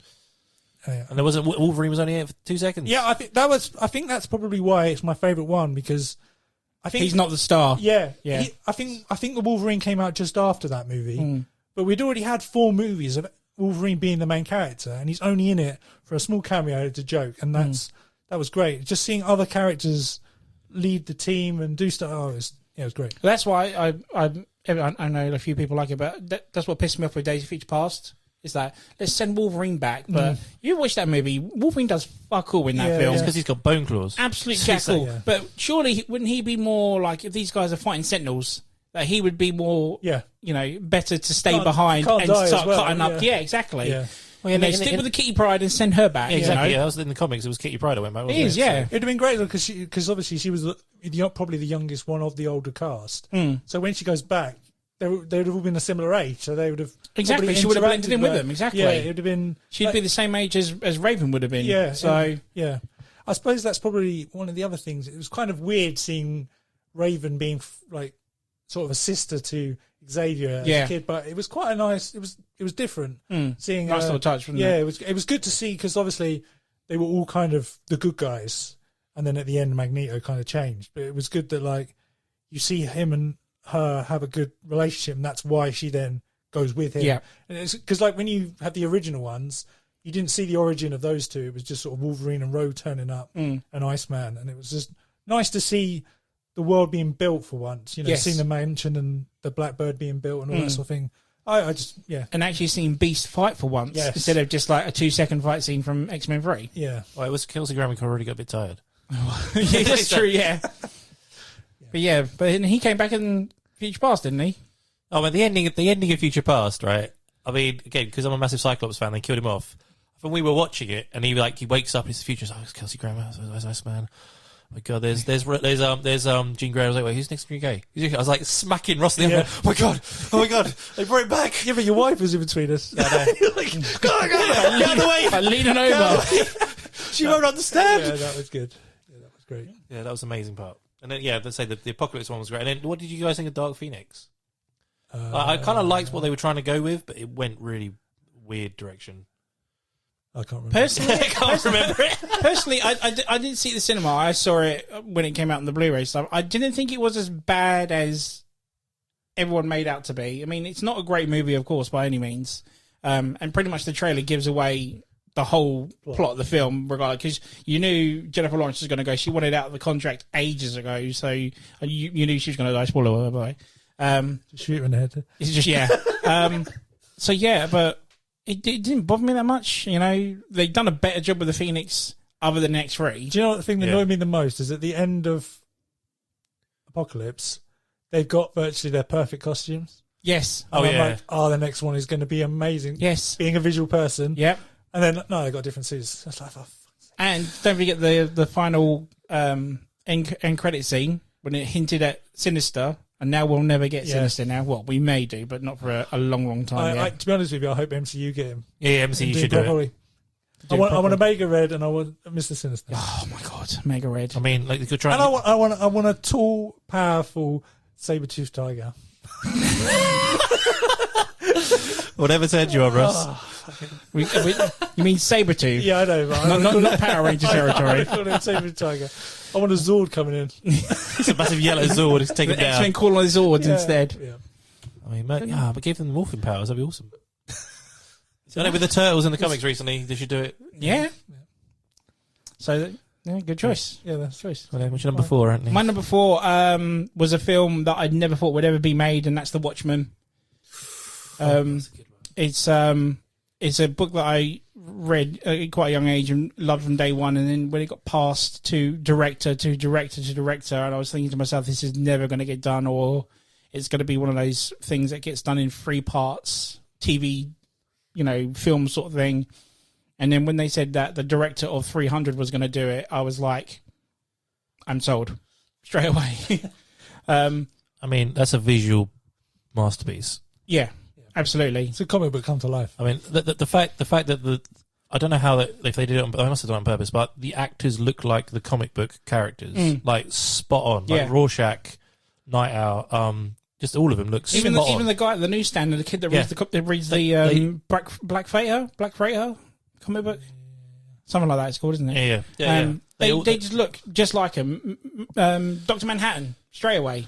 Just cock and all. Just did it all. All cock and balls. I don't think I watched that version. It's a poor parody version. But no, they slightly changed the end at the end, but I kind of prefer that because it probably would have gone a bit too OTT and lost its audience. So they've done the original ending, which was, I believe, a big monster that takes down New York City, whatnot. But it practically is the book It is. on film from certain shots to, from the comedian dying at the beginning. And it's like, it literally is the frame of the book on screen. It's just... And that's what, I mean, that's why makes it such a good film. And I say, because the thing that I've spoke about to lots of people is like, I say, the actors look like the characters, right? Same as like Ben Affleck looks like Batman. That's what I need. And there's some casting that's been done in the past where they don't look the same, or they've changed it for some reason. Yeah. Like bringing out Michael B. Jordan as the Human Torch. It's just like, that's not...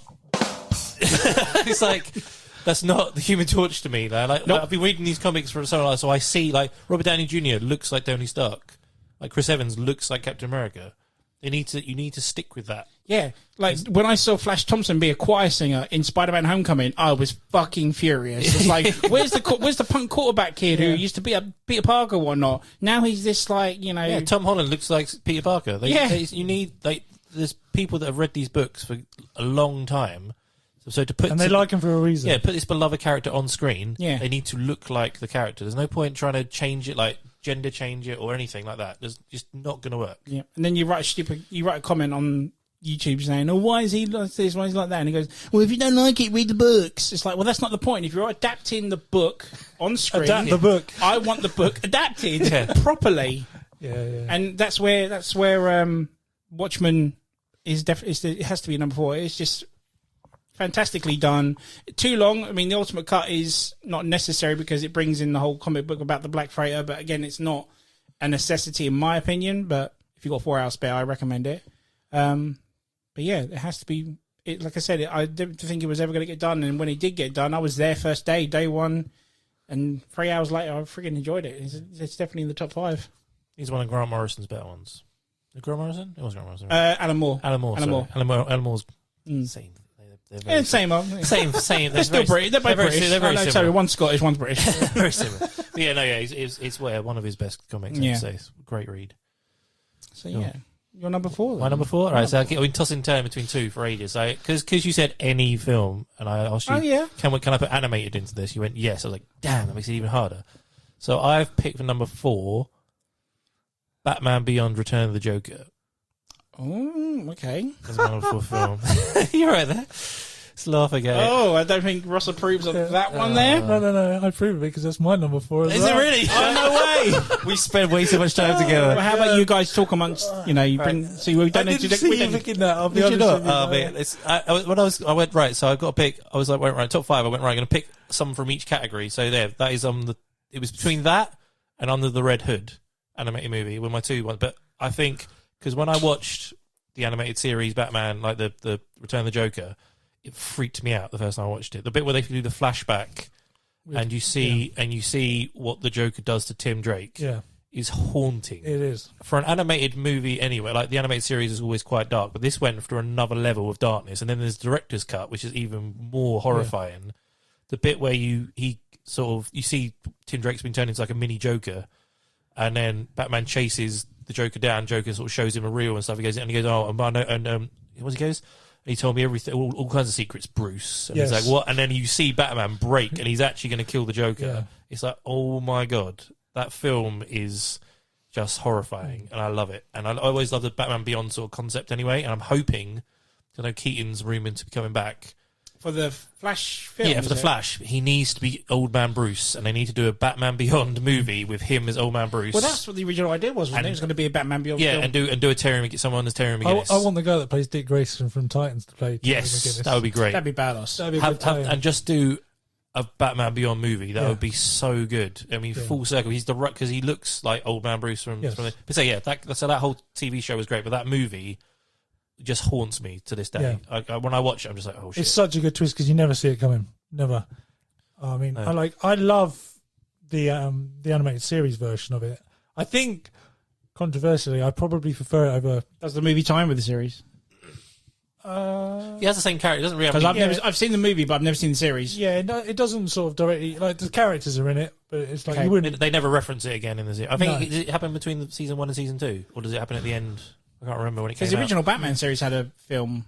Mask of Phantasm, which is a great... Had Mystery of the Batwoman. And Sub-Zero as well. Sub-Zero as well, yeah. Yeah, like the Mask of Phantasm is another great one. I was toying with playing it in top 5 because that's a great film as well. But the Batman Beyond one's just a lot more haunting. It's even the bit where, because he knows who Bruce Wayne is, the fact he goes into the Batcave and like injects him with toxin and just puts ha-has all over the Batcave and all this kind of stuff. Yeah. I was just like, oh man, it's so bad. It's amazing. It really is.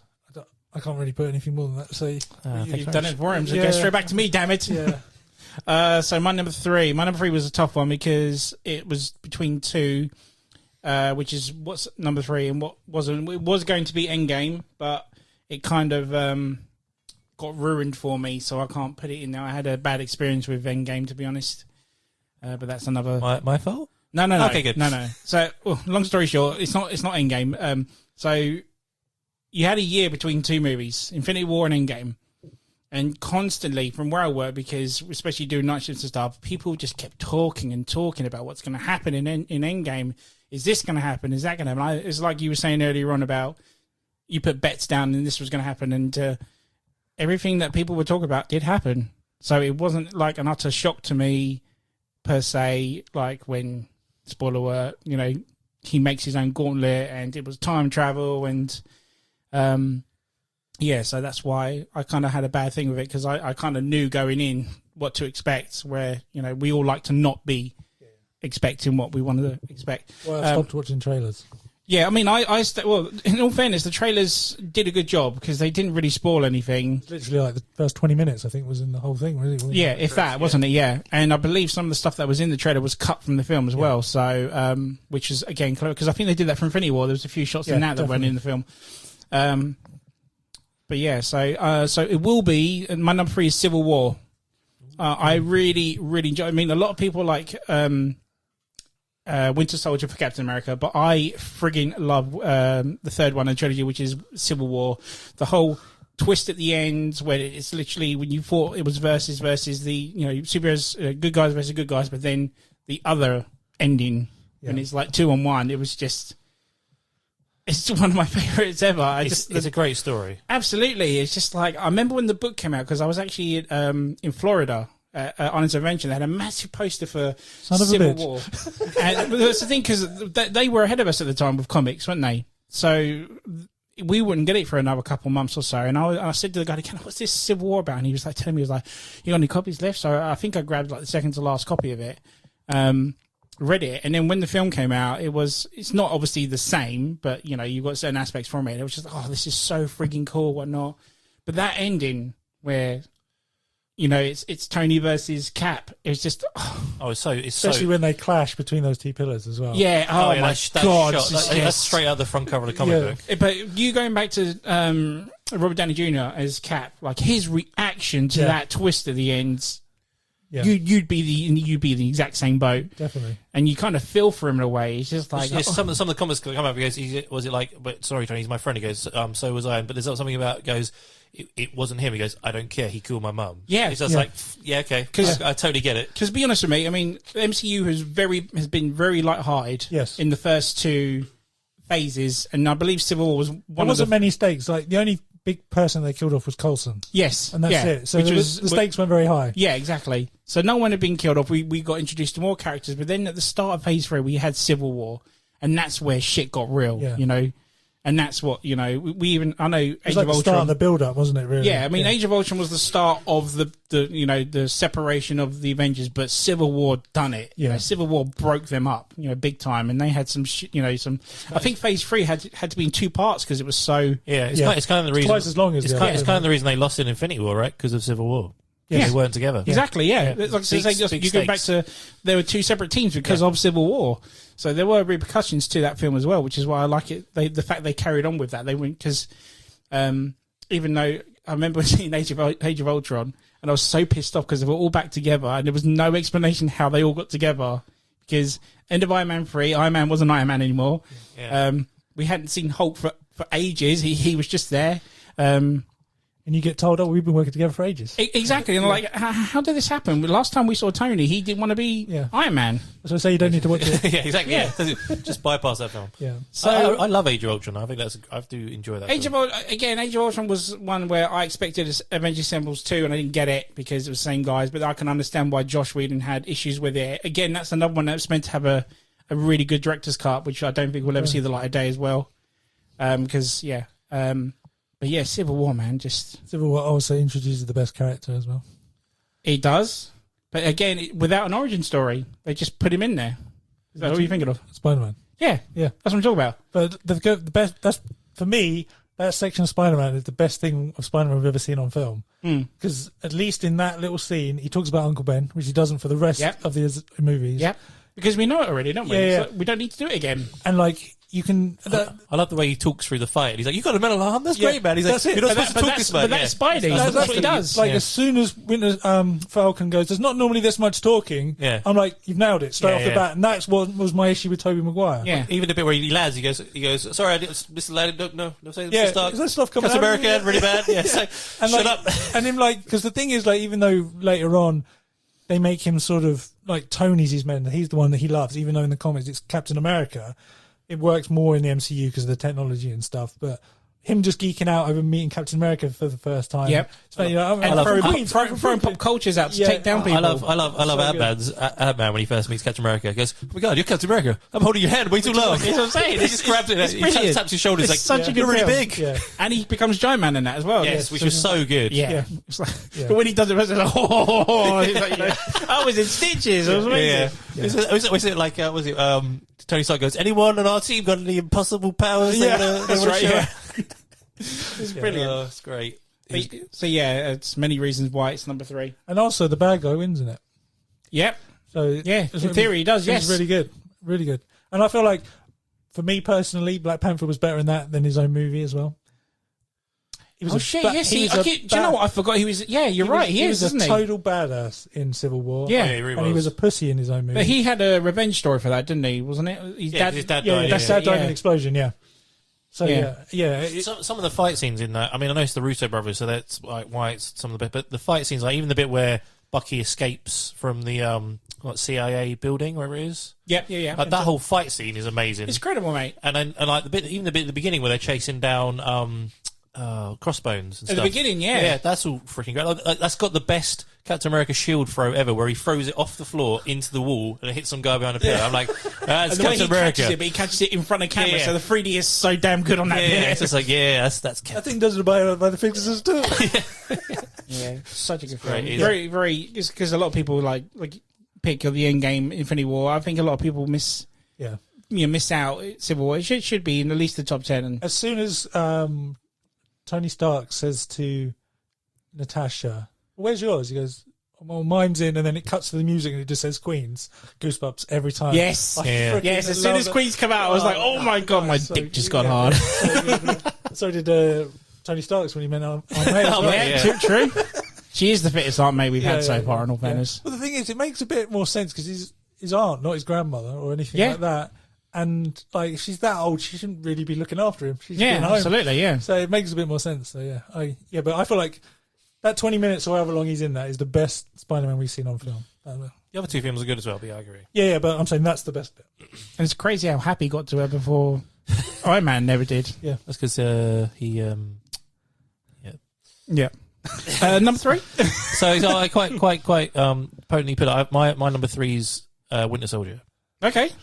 So You that, did say it was in there. somewhere. yeah. So that's number 3. So that is. I mean, the Russo brothers. Like, if you did MCU movies, my top 4 films would be the 4 Russo brother movies. Okay, yeah. That's fair. Because They did good. they smashed it. But But it's weird because when Captain America was announced that they was directed by them, these are guys that again have come from comedy, yeah, and now they're doing action films. It's like I was a bit dubious about when I knew they were directing it, and I was like, holy shit, this ain't freaking bad, to be honest. yeah. Well, no, I mean that's what shocked me the most. So, like the first Captain, it's weird. The first Captain America film is very close to the comic book, but bar Tesseract being involved, very close to the comic book. Like Yeah. the way he gets his powers, him against Red Skull is great. But for some reason, it's never going to be in my top 5 No. MCU movies, and I can't even give you a reason why. It's just not. And then in Avengers, they very much like. I think the first phase 1 of the MCU was very much like Iron Man's our big star. He's going to do everything, and they sideline Captain America. Now, for some of the film, he's standing next to a red lever, waiting for Tony Stark to give him the okay Yeah. to do it, and they just don't know what to do with him. And then Winter Soldier comes along, and it's just freaking Made you believe back in Captain America. I was again, just didn't it? like, Captain America's fucking awesome. Yeah. I mean, like the whole boat scene at the beginning where he just takes down all these guys is freaking amazing. That's Did the you opening, jump out isn't with it? a parachute? Yeah, that's it. Yeah, when he climbs up the ferry, like throws a shield, like punch the shit out of people everywhere.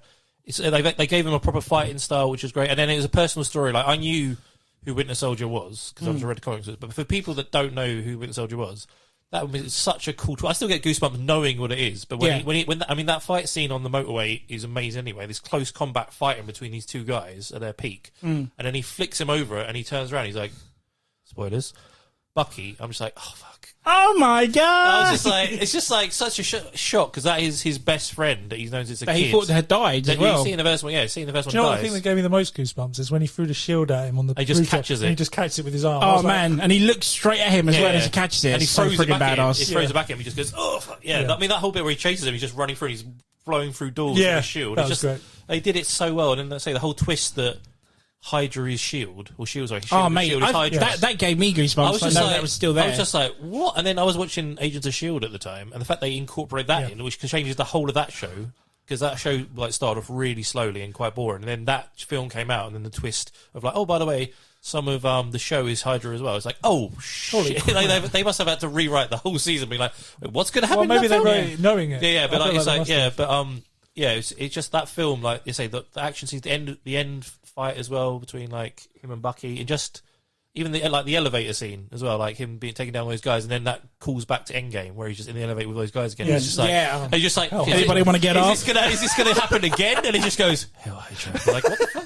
Like, that's he learned from that. Yeah. It's just and like, I mean, and his suit, like, because it's in Avengers, his suit looked really weird. Like I did not like the Avengers. Which costume. one? The first Avengers costume. Oh yeah, okay, yeah. I didn't. And then looks like he's wearing pajamas. Yeah, and then he were like in the stealth suit, which looked really cool. And then he has to go back to his original one, which is pretty cool as well. It's just, and in fact, for most of the Remember film, the hot toy? Yeah, I had it. I had all the hot toys. I also think he's got one of the best cameos as well from Stan Lee when he's like realizes the suit's Oh, the stolen. museum. I'm so fired. Yeah, when he says that, it doesn't matter how many times I see it, I always think he's going to say, I'm so fucked. Yeah, that's true. No, it's just that whole. I mean, for most of the film, he's not even in a suit. It's just him being Captain America, like doing spy stuff with Black Widow. I wanted him to get with Black Widow. I'll be honest with you. Yeah, and Black Widow. I mean, Black Widow is awesome in that film as well. I have to say, she does have a great story as well of like who she like sort of explains like when she goes off and does the side mission, and then he doesn't know what's going on, and Nick Fury's like, she's comfortable doing anything. Like I can do all this kind of stuff. Like she'll just, and then the whole spy thing that he's not used to, that she has to teach him. It's all really clever stuff, and he learns a lot from it. It's also got the little like Easter egg about talking about the 40s movie when she's like, when did Captain America learn to steal a car? And it's from the 40s movie where he actually stole a car. Okay. Yeah, in fact, he has a whole museum to himself that he goes to quite regularly, obviously, and looks around just to remember and stuff. And like, it's just all this kind of stuff that's it sort of hints at like say Bucky and Peggy are really important to him. And he sees Peggy old as well. That whole scene with Peggy, she's got like Alzheimer's or dementia, and she doesn't remember. Like she's talking to him and then coughs and then forgets who he is. And like, it's just so heartbreaking. Absolutely. That was what hits more when Civil War when she passes away. Yes, yeah. And it's just like hurts even more. Like they're actually having a discussion about the Accords, and he just gets a text through, and he's just like, "I gotta go. I don't give a shit." You know the theory that he's actually there at the funeral as well. Old. Yes, yeah. Well, I say, like, and then in Endgame, it goes full circle that he's like old man Cap, and he gets to spend his life with her. It's just all those things that they tie in. It's just beautiful. Crazy. So yeah, that's my. But before you do that, what's your favourite Stan Lee cameo? Oh man, just from MCU or from like anyone? Because mine is not MCU. I quite like, even though it's a crap film, Spider-Man 3, when he stands up, he's looking at things. Oh, I guess one man can make a difference or something. Yeah, that was exactly my one. Was it really? That was my one as well. It's just the way he says it to him. He says, I guess one man can make a difference, but then he's like, enough said. Yeah. If that was his final cameo, that would have done justice. Yeah, that was a great one. Yeah. But Spider-Man was his baby, so exactly. But I do like how Russo's done his last one when he's like, "Oh, make love, not war," or something. Yeah. I also really like the one from the first Thor movie where he's trying to pull the hammer out. With do we get it? Do we get it? Yeah, the dump truck. I do like that one. Pickup truck. Yeah. Oh yeah, and he's like, "Did we get it?" I quite like him being called Hef as well. Yes. Iron Man, isn't it? Yeah, Iron Man 2. Hey Hef, but he's a what? Was it Iron Man 1? It's Iron Man 1. Iron Man 1, yeah, he's walking up the stairs, yeah. Sorry, Ross, number 3. Number 3 for me is Infinity War. Okay. Yeah. Nice. It's an MCU heavy top 5, man. I wasn't even expecting this. Like, it's above. I don't have Endgame in my top 5. So me neither. I prefer it than Endgame, only because I feel like from start to finish, it's a better film. Like, when I first watched Endgame, fantastic. I still love it. Still a great film. But when you watched it 4 or 5 times, the beginning of it can be a bit slow because you know what happens. Yes. Not a lot happens. Yeah. But with Infinity War, it starts off on that ship after Ragnarok. Doesn't stop, really. Yeah, from then onwards, it's just a roller coaster. And I just love every minute of it. and there's not one thing in it I would change. There's nothing wrong with it. There's no nitpicks like we were talking about earlier. Nothing I would maybe see the Hulk, but I can understand it. So, and I'm not a big Hulk fan. I don't like the Hulk at all. So, and it doesn't bother me. But I just we all know the reason for that though. Why? Because of the you not know. Well, no, I think you meant why I don't like the Hulk. About the Hulk. No, why Hulk? Yeah, why I know why the Hulk. Hulk. Yeah, so it makes sense. But I don't like the Hulk anyway, so it doesn't bother me. But like you're saying, I know Captain America gets sidelined a little bit, but everything else that happens in that movie is just perfection to me. Like the bit where Thor turns up in Wakanda for the first time. Oh, that's epic. That is just absolutely fantastic. The music just hits perfectly. Yeah, and then what else have you got? You got like... I do love Iron Man's nanotech suit in that as well. Yeah. Because he gets sidelined in Endgame, he doesn't do anything. Yeah, really. yeah, exactly. This is the first time you really see him go ham with it. But I also really like it because the bad guy wins. Yes. I just love the way... Thanos, for me, was so much better in Infinity War than he was in Endgame. He was a bit of a wimpy little... I know he was a 2014 version of him, pretty much, wasn't it?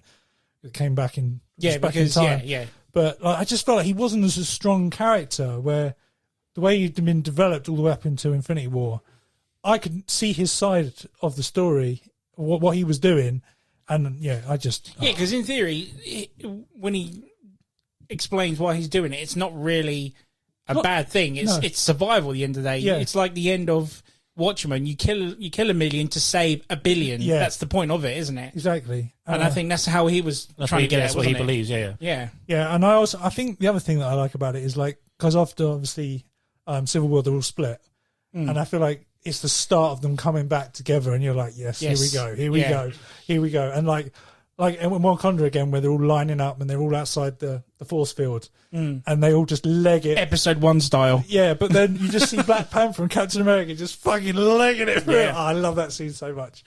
Yeah, nothing about it. Because like Endgame for me, there's a couple of things about it, like nitpicks. Yeah. I'm going to go for them, right? Please. You've got the serum, Hank Pym serum that they've all got to get back. Yep. Nebula gets taken just as War Machine's getting taken off because her eye thing or whatever it is gets thing.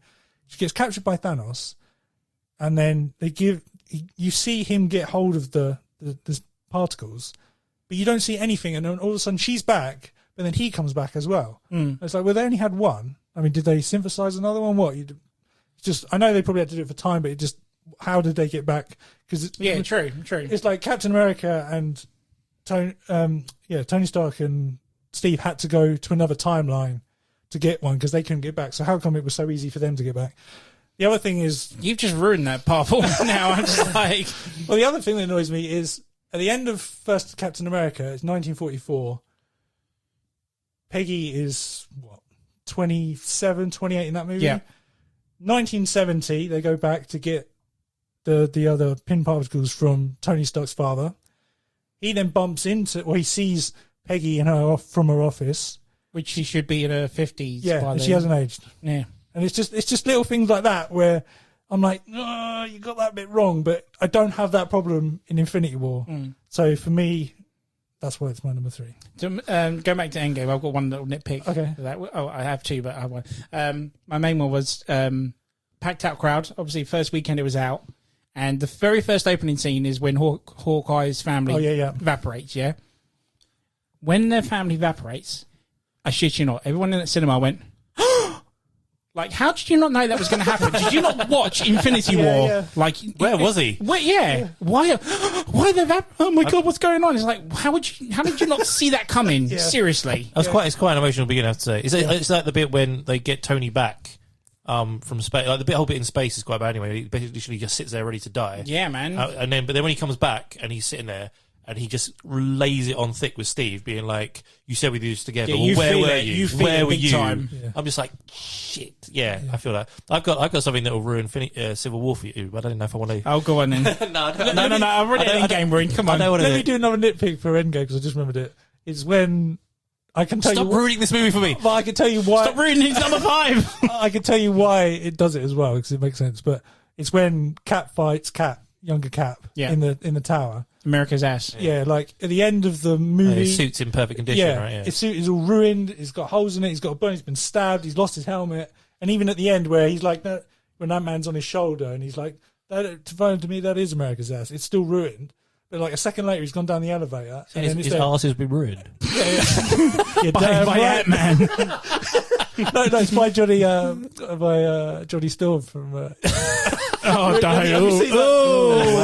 Whoa. Yeah, but like... It's it's in perfect condition. Yeah, but the reason why is that when they shot that, they both didn't have helmets on and it was ruined. But when they showed it to test audiences, they couldn't tell who was who.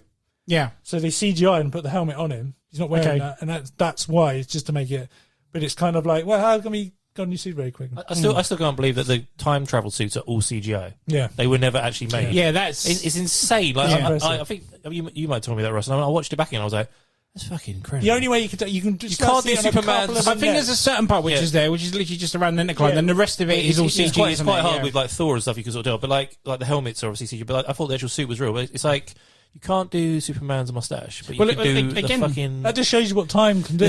Again, in the trailer, if you go back and watch it, Thor is skinny in that, so they have to obviously CGI him being skinny in that as well. It's crazy, isn't it? Okay, so do you want to hear the Civil War? Yeah, go on. I'm interested now. So, the footage... No, go on. The footage that they show, right? The whole film. The footage that they showed Tony of like the what is it? Like the case number, whatever they called it. Oh, in 1999? Yeah, in 1999. September 7th, 1999. Yeah. And they want to show the footage, right? Yes. What is the chances of a camera being at that exact point on the road where the car crashes and the Winter Soldier not wearing his mask, where he wore his mask all the way through Winter Soldier before that? But you've also got the first time you see him... Sorry. I'm so sorry. The first time you see him rear the car off the road is from the shot from the front. And as the car rear offs and hits a tree, there is no opening to the right whatsoever. And you cut to it and there's a massive opening and a gate and CCTV like, where the hell did that come from? Right, my number 2. I'm so sorry, dude. No, this is true. No, this is, you know, again, I never thought of it. I was enjoying it too much that I didn't, but now I'm going to go back and watch it and fuck you both. Cry. Absolutely cry. Why is the camera there? Right, so number 2, we're getting close, guys, getting close. Number 2 is going to be my favourite Batman, which is Batman 1989. The best Batman ever. That's my number 2 as well. Is it really? Well, we can talk about it together then. Yeah. Dude, that's... I know your number 1 is it?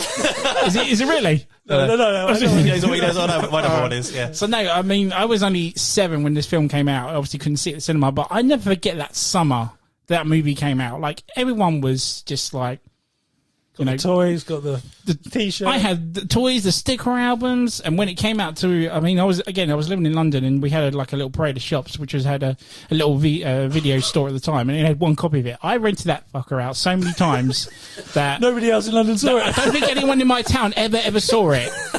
I religiously watched that up until it came on BBC one Christmas, and then recorded it, and I probably gave the video back to the shop at the time. Did you ever notice that the BBC version was cut at all? It was cut. I guess in like the electrocuted bit was probably cut, right? When he electrocutes the guy. Spoiler. Yeah, that part. Come on, if you haven't seen it by now, man. When Jack gets shot in the face was cut as well. Yeah, okay. And there's a couple of parts where I think they say Jesus or whatever. Then holy shit, yeah, something like that. But it wasn't. Do you remember? You know, it's been over a year ago since we went to London to see it in the cinema. I was literally about to mention that because when you guys from Legends of Podcasting invited me to come over and see that on the big screen for the first time, it was like I wish I saw this back in '89. It was just still holds up, doesn't it? It really does. Blew my fucking balls off. It was so good. Where does he get these wonderful toys? Yeah, mate. It just because Batman 89 has one of my favourite just ending shots ever, where the camera pans all the way up and you've got Danny Elfman's music, you know, pounding in your ears, and then you just see Batman just looking up to the bat symbol, and that's all it is. And you know, you've got this is where Ross, you were going into how they shoot it and how they make it feel like it's a comic book in one shot. That ending is like phenomenal. The fact that it's a time before CGI was such a big thing. Like it's all real stuff. Yeah, and it's all miniatures. Yeah, makes it so much better. And I was actually because I think it came up on my Facebook feed or something of us going to cinema. I was like, oh shit! Yeah, and I actually went on YouTube and there's like the special features of it. I didn't realize, I forgot because I remember there was some guys there who were in the help create the film, wasn't it? Like there was this guy built the Batmobile. You go with the Batmobile. There's a couple of the producers there and stuff. They talked about like an hour and a half after they were talking to us, and they're actually on this special features thing. And you say how big it was. I didn't realise that they were saying on this special features thing that people were going to the cinema just to watch the trailer. They were saying, what films is this trailer on? They would pay tickets to go to that film, watch the trailer, and just leave. I did that with episode 1. Star Wars. It's just insane. It was like, and there's like all the posters in the bus stuff has got broken into and nicked and stuff. But it was just the symbol. Yeah, and that's all you needed. That's all it was. And it was just there was a lot of best special features. They were talking, and some of the guys that we met on that were on that special feature, and even Jack Nicholson just going like, he said something like he went to some guy in a like the BAFTA awards or something. They were like, oh, so what do you think of this? Like joking with him, he goes, trust me, there isn't a person in Hollywood that can predict how big this film is going to be. Because he put 5% on all toys being sold in his contract. Yeah. Yes. And he's still a making money. shitload of money. Yeah. Like 60 million. Was it one of the guys that we spoke in that screening? The one the guy said, like, I think it was the producer said, like, he said, I shouldn't say this, but it's a secret. But he's like, apparently Jack Nicholson got to see a pre-cut of it like before it came out in cinema. And he literally came out of the room just skipping down the hall going, I'm rich, I'm rich, I'm rich, I'm rich, I'm rich. He knew he was in for it straight away. I mean, he got paid more than Keaton did anyway, and Keaton was the star at the time. But that's the thing, again, because he was, again, like, a weird casting choice, because he was a comic actor. Meet Michael Keaton before that, wasn't he? He did Absolutely, Beetlejuice, did he do but that's because I asked him that question, like, was he always in line for it? And when they said straight away, I was just like, wow, really? Because I would never have thought he was the first in line, only because of Burton. Yeah, he was first in line. But it's such beautifully done. It's just everything about it. Like, if you think before that, as you say, like there was the Dark Knight Returns comic book, but before that was the Adam West thing. That's the first black suited Batman. Like, everything is dark, proper everything is serious, gritty. Like, it was just to say, like, the Batmobile is still the best Batmobile to this day. To this day, it's the most beautiful. If there's one thing on my bucket list I want either to drive that thing or own one. Or christen it. when I one day like become a billionaire, I will own that car. But I could watch it. That's probably the film I've watched the most in my life. Is that film? Yeah, because in all fairness, it was going to be Batman Returns, because that was the first Batman I saw in cinema, and my dad even had to sneak me into that. But having going back and watching '89, makes perfect sense. I know everyone is living in a Bale Batman world right now, but Keaton nailed it. You know, there's no having to talk like this when I'm Batman or anything. You know, he's just... The other thing I like about it is he's a detective. Yes. Because he figures out what it is that makes the Joker toxin, because they're all like not taking, no cosmetics, nothing. Yeah, he works. And he says, I wish we'd have seen him, like, working on it, but you just see all the bottles and everything, and then he tells everybody, you can't mix this with this. That's this right. And that. Yeah. And I just really, because that's the one thing Bale isn't. He's not a detective. Yeah. Which was one of your nitpicks, wasn't there? So Batman '89. The other thing I don't know if you ever saw, I know you did, Stuart, the Mark Hamill podcast video thing he did on YouTube. And the first thing was he went to Warner Brothers Studios, and they have got all the artwork from the artists who designed Gotham on that movie. Oh, no way. And that is what all the comic books from now on are taken from. Yeah. Oh, wow. Yeah. Okay. So that's why Gotham looks so good, because it's based off that. Yeah. So, that's my two. Is that your two? My number two as well, yeah. Amazing. Best Batman ever. I'll see what's number one. Changed my mind. He's still. I'm so glad. It's going to be interesting him coming back. Even do you remember? It's all over those different social media. The bit where he's like at university, the graduation, university graduation at the end. He goes, "Just don't forget, I'm Batman." Well, apparently, Tom Holland said that's all he ever said to him when he was playing the Vulture when he was making Homecoming. Mate, I would make him do that. I'd get him on the phone and get me to do that for him. It's just, but the fact that he still embraces it is great. Yeah. It's like when I met Tom Holland, it's like he took a picture with me, pointing at me, and I said, "Can I have another one?" But you have to do the Spidey. Yeah. And he was like, I could not have one without him doing that. And it's like, it's got to be done.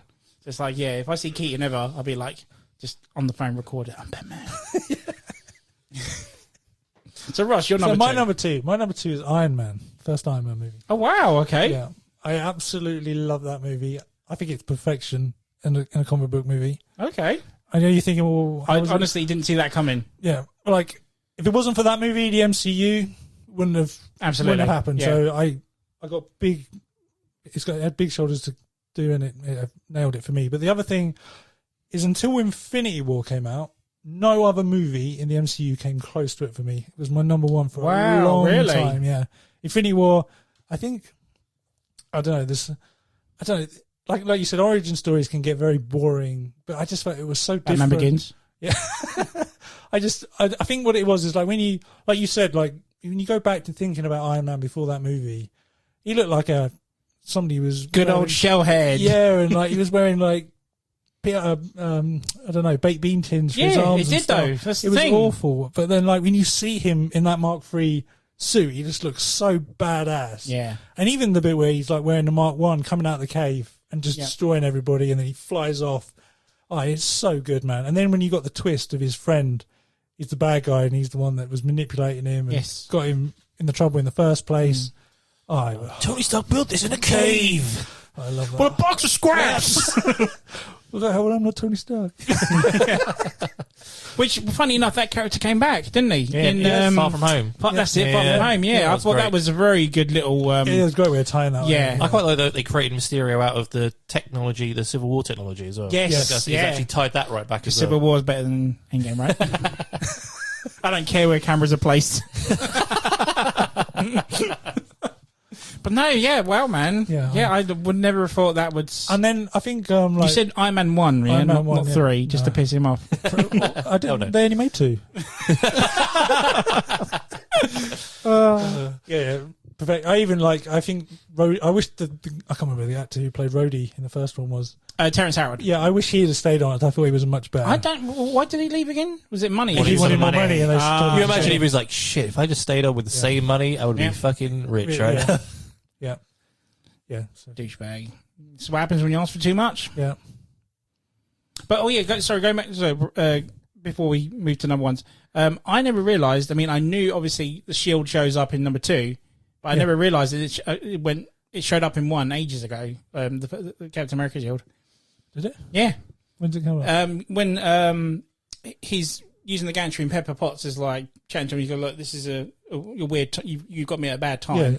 It's on the little shelf. Yeah, I never ever noticed that. I never noticed that. God, I have to go and watch that now. I don't know as well. I feel like the CGI in that film was better than the rest of them. Because that was done by Paramount, wasn't it, that film? Or was it Universal? No, Paramount. No, that was Paramount. And then Hulk was Universal. Yeah, and then sort of they merged with Paramount and became Marvel Studios after that, didn't they? But yeah, like I feel like, you know, when he's testing out all the suit and all the what do you call them? Things on the bottom of his feet. What's he called them? Thrusters? Yeah, and he's like testing them and he's like 5% and he flies up against the wall. I think that visually looks amazing. Yeah, it's good. I don't know if it was him or it was CGI or what, but Did you stay to the very end? Did you know about the end credit scene? Yeah, because I saw it with you, Stuart. Yeah. And I don't know, maybe we read about it because any other film before that wouldn't have happened. We must have read to Yeah, because this is the issue. Because I saw it, and then found out about it, then had to go back for it. watch it. No one told me what the end was, but I had to go back and see it. And That was the one where Nick Fury. Nick Fury comes and said, I want to talk about the Avenger Initiative. Yeah. And when I saw that, I thought to myself, that ain't never going to happen. Yeah. There's never going to be studios that are going to do it. Like 4 years later, I shut my fucking mouth, didn't I?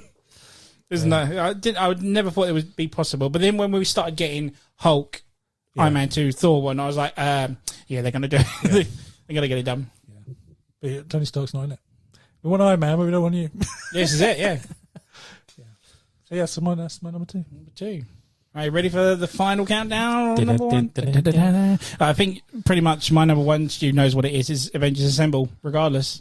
Do you remember the summer that came out? Yeah. Oh, yes. And it was just like the biggest thing ever. I remember one time I was working at Blockbuster. He said, you come up to me and go, and we're dressing up as the Avengers. We're going to Barmaid. I was literally going to say, do you remember we went and saw the film and literally, was it after the film we went to Barmaid? I saw it was. And it was like fancy dress night superhero night because everyone was really excited. We walked in and we were the only ones dressed up. Except for the bar stuff. And they were like, you guys are awesome. You get free drinks all day. We're like, yes. Exactly. I was literally... In your face, Stephen. I was literally finishing my shift. Stu shows up and goes, right, here's a Captain America t-shirt. Here's a mask and shield. Let's go see the movie. Let's go to Barmaid. Yeah, Tim was Thor, I was Iron Man. That's right. And everyone was like looking at us really weird to begin with. We were like, oh shit, well. Do you remember what your handbeam was? Yeah, it was just the app on my phone.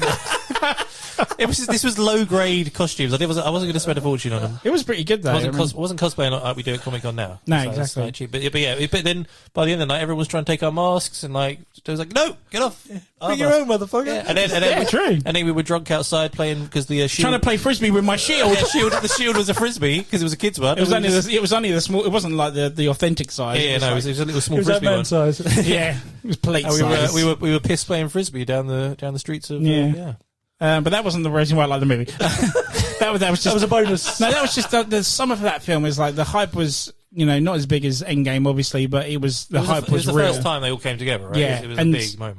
I had waited years of comic books reading, and had dreams of getting to see every single character on the big screen, and it was done justice. It wasn't just a Tony Stark film. It wasn't just a Captain America film. It was an Avengers film. Everyone got their own screen time. Everyone was done properly. It had heart to it. It had a decent enough script, and it was good enough to continue, the Marvel phase, with it straight after. The bad guy, nothing happened with him, but, it was a big enough incident to call on the Avengers, and It was good bringing Loki as the bad guy, I thought, as well. Yeah. It's good, cool. Yeah, 'Cause he's got some back history with him from the first 4 film. So, it was a big. He's the best bad guy probably in MCU. Above Thanos? yeah, I say that. Second to Thanos. Yeah. and then third to Doctor Doom. Yeah, When Doctor Doom comes in, he's coming When he number comes one. in, he Oh, will. yeah. I say that. That's the only reason they're getting Fantastic Four. Damn right. But yeah, no, I agree. Yeah, it's a great film. It's one of those first time moments where you watch it, you're just like, oh my god. But I think going back to what Ross said about Infinity War, apart from maybe 2 scenes in that movie, it is constant. It just keeps you going. It keeps you gripped. There's probably maybe one part of that movie I feel like, I can just skip this. But the rest of it, I'm hooked on it. What's that part? It's like when he's trying to, when Coulson's not long died, and they're all like mourning over it. But Tony wants to go, but he has to get that oomph from Cap, or no, sorry, from Nick Fury to come on, you the could, blooded card. that's it, yeah, to do it. I kind of like that drive for it.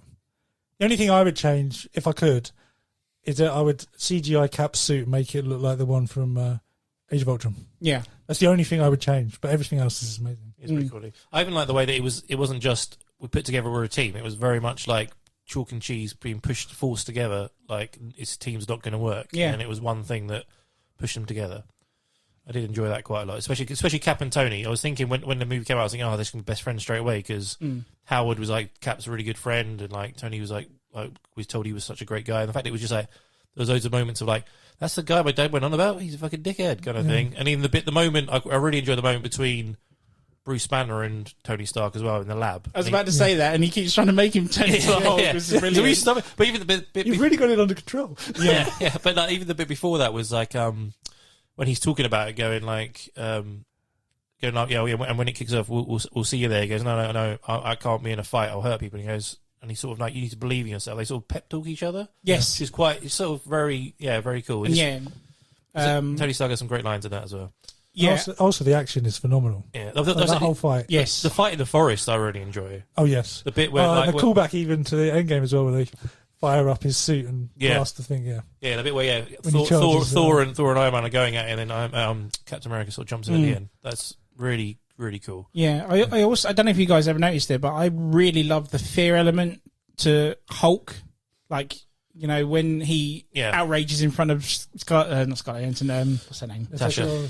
Yeah, Black Widow, yeah. And she's literally got fear in her eyes that shit, he's going to turn into the Hulk and beat the shit out of me. And it's just, I love that aspect of it. The bit where she's trying to recruit him and he like shouts at her and she like picks the gun up. He's like, shit, like that. Like, it's like, you handle the big guy. Yeah, even before that, when she's like captured by those gangsters, those like that mafia people. Yeah, the Russian guys. And she's not scared of them at all, but she's scared of this guy. They give him everything they want. Yeah, exactly.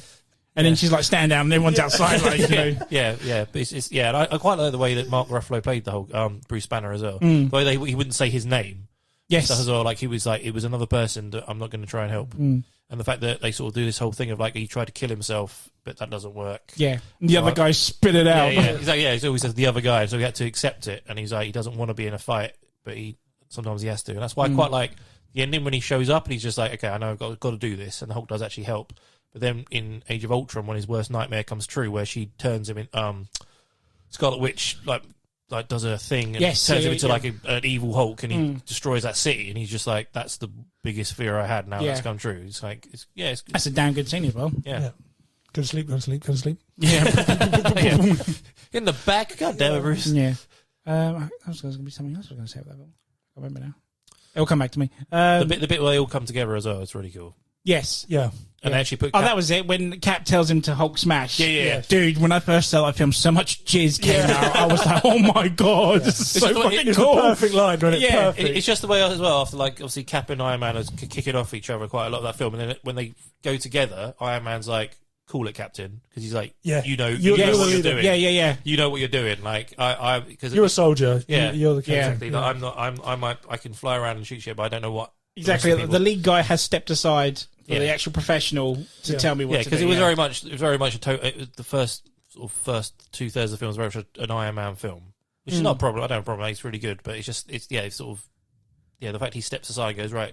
That was when they came a team, wasn't it? Yeah. That exact moment. Doth mother know you're worth hundreds? I have a plan. I got a Attack. question for you, Ant. Yes. It's your number one film. Do you reckon the MCU would have completely died off if that film was bad?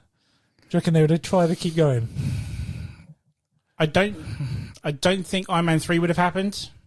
Oh, yes. That's a good thing. I got a story about that. When we were queuing up for watching Avengers Assemble, I had a pre-order every single hot toy ready for the whole set. I'd even Mark 7 was literally on the way. Yeah, you had Mark 3 already. Yeah, and then I watched Iron Man 3 and cancelled them all. I don't blame you, mate. I don't blame you at all. I bought you Mark 7, but yeah. Yeah, and you bought the Mark 3. I did, yeah. I bought the Mark 3 because I beat Stuart at the Mongo on the eBay. Ah, you bastard. Was it 365 it was at the end? I can't, was it? That was me. Was that before or after you both bought the Mark 5 and the Hulk from Comic Con? I bought Mark 6, didn't I? Yeah, Mark I 6, can't remember. That must have been before. Dude, I went through a phase where I got rid of all my toys and just started collecting all the Iron Man stuff. Oh, really? Yeah, and then when it got to the stupid astronomical prices of 500 plus for... All the die-cast stuff. Yeah, then it was just like, no. I think the 42 was the last one I bought, Iron Man-wise, and even some of the little bits have broken off and whatnot, and it was just like, nah, no more. Yeah. But, yeah. So you don't reckon... You reckon it probably would have ended if that film was bad? I don't think it would have ended. I think they would have maybe retry doing it again, because I don't know how it could have failed, to be honest. Yeah. Because the films before it were just so much hype for you it. were in phase for one it. is the best phase. Yeah. There was so much hype for that film. And like she said, there was so much hype of it. I can't even imagine if it was bad, to be honest. I mean, Even if it's bad, it would have been popular, I think. it definitely. I don't think the MCU would be as popular as it is today, because, like you said, bar Thor Ragnarok and Iron Man 3, it's, they're Thor 2. pretty damn good. Yeah, true. 4 2. Yeah, Guardians of the Galaxy 2. 3 out of 22 is not bad. Oh, Captain Marvel, maybe. Black Panther. Yep, that too. Do this all day. All right, so maybe there's a few then. Yeah, good question. I mean, I think Marvel would have learned their lesson and tried to or maybe even start again via Phase 2 and then try to do a better one. Bring in some other characters. Age of Ultron could have been what Avengers Assemble would have been if they'd done the straight swap. Because going back to Age of Ultron, that was the issue. Disney got involved with it too much and changed the cart. And I don't think Josh Whedon's made a film. I know, he helped out with Justice League, didn't he? He didn't really make it, but he's not really done a film. I mean, he left Twitter because of Age of Ultron and what Disney did with him. It's not that bad of a movie, to be honest. No, I mean, it could be a lot worse, but it wasn't the Avengers film we expected, though, was it? So yeah. My number one, that's it. That's my number one. Stuart, drum roll.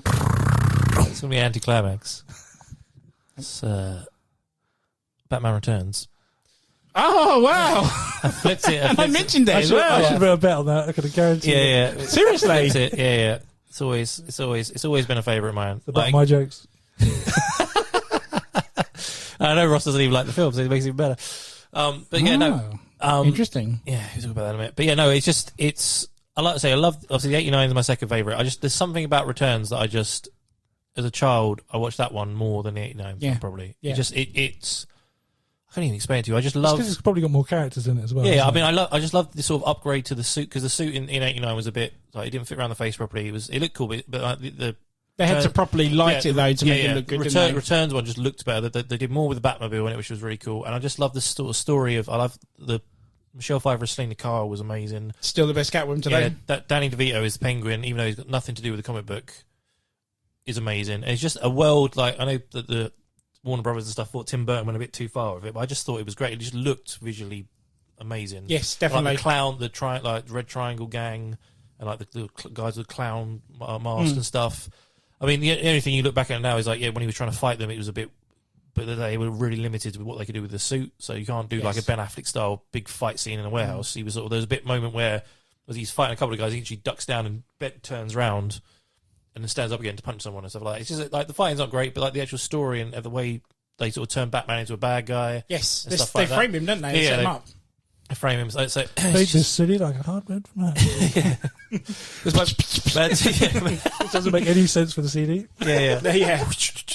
Yeah. And even the cool way he gets into the Batcave, I really love it as well. Where he goes into the little fish tank, lifts up the thing, and then the thing with the spikes comes out, slides down. Brilliant. As good as the poles. There's a bit. He puts his hand in a fish tank where the Wayne Manor is. Clicks up, and then this sort of sarcophagus thing opens up. Very 1960s. Yeah. With the spikes. And like the bit that makes no sense, but I love is the bit with the massive mirrors that are around his house. So when the bat signal goes off, it just shines at him in his lounge. Yeah, it makes no sense whatsoever, but I love it. It's just like it's one of those films where it's like he's just brooding in the dark. This massive chair. He's like just waiting for the signal to go off. This is it. Any minute. Any minute now, I'm going to do something. Any minute. But it's so cool when he stands up and the symbols right behind him. It's a freaking good shot. It's the reason why Kevin Smith needs glasses. Oh, no, he didn't. Because Batman wears glasses. Kevin, if you're listening. I love that story. The fact that he actually bought glasses because he loved Michael Keaton so much and that's made his eyes bad, so he needed to wear glasses. That's actually a true story. Is that true? I didn't realise that was true. I heard of that. It was on his podcast. Kevin Smith says on his podcast, he's like, because Michael Keaton as Bruce Wayne wore glasses, so get me some of those glasses. Yeah. He bought prescription glasses and fucked his eyes up. Oh shit! I never knew that. It's amazing. I heard the rumor. I didn't realise it was actually. It's amazing. But yeah, no, it was one of those films as well that like because when it came out, was it 92? 92. So I was 8. So my mum was like, "You ain't watching that," because she watched it first. And she was like, "No, not gonna watch it." So I had to try and beg her. I think it was like a couple of years after it came out. I actually managed to get to watch it, and it was just. Yeah, it's like I said, my dad had to sneak me. I had to slick my hair back. I had to wear jeans for the first time. I never. What is with these Japanese trousers? It got me in. Yeah, so I was 10 at the time. So, but and it's just. I mean, there's some bits in it that are stupid. Like Anna Ross is going to bring up like the blueprints of the Batmobile that they randomly have, which makes no sense. It's a custom car. We got some blueprints from the library, so we can wire his Batmobile. It's like shit. Do you know what? Again, I never noticed that. I always joke that he picked up the Haynes manual from Halfords or something. Yeah. Jesus, I never thought of that. It makes some stuff. You guys are ruining these films for me. I feel like the thing is that he lived in the sewers, so Alfred flushed him down the toilet. Yeah, true. And that's how he got hold of him. But they're in immaculate condition. But yeah, it's a lot of tape and a lot of patience make all the difference. The fact they even got his his different umbrellas and stuff in there was really cool. And Max Schreck, Christopher. You mean Walken. Christopher Walken? Yeah, Christopher Walken is just so great in that as well. My blood, I think Max Schreck is my biggest gripe in that movie. Oh really? Yeah. Oh man. Like if you watch a film now and he's like Max Schreck's a character, you go, who the fuck is this? He's never in a comic in his life, and he's never even heard of him since. Yeah. Tim Burton film. Anyway, yeah. So that's that's the excuse. Tim Burton. Tim Burton film. But again, because I was watching stuff on YouTube recently, I was watching the special features on that, and some of the stuff they did, and I didn't realize Michelle Pfeiffer did all the whip stuff. Yeah, she learned it, and she learned kickboxing and stuff at the time. And she could only wear the suit for a maximum sort of half an hour because she literally couldn't breathe and stuff like that.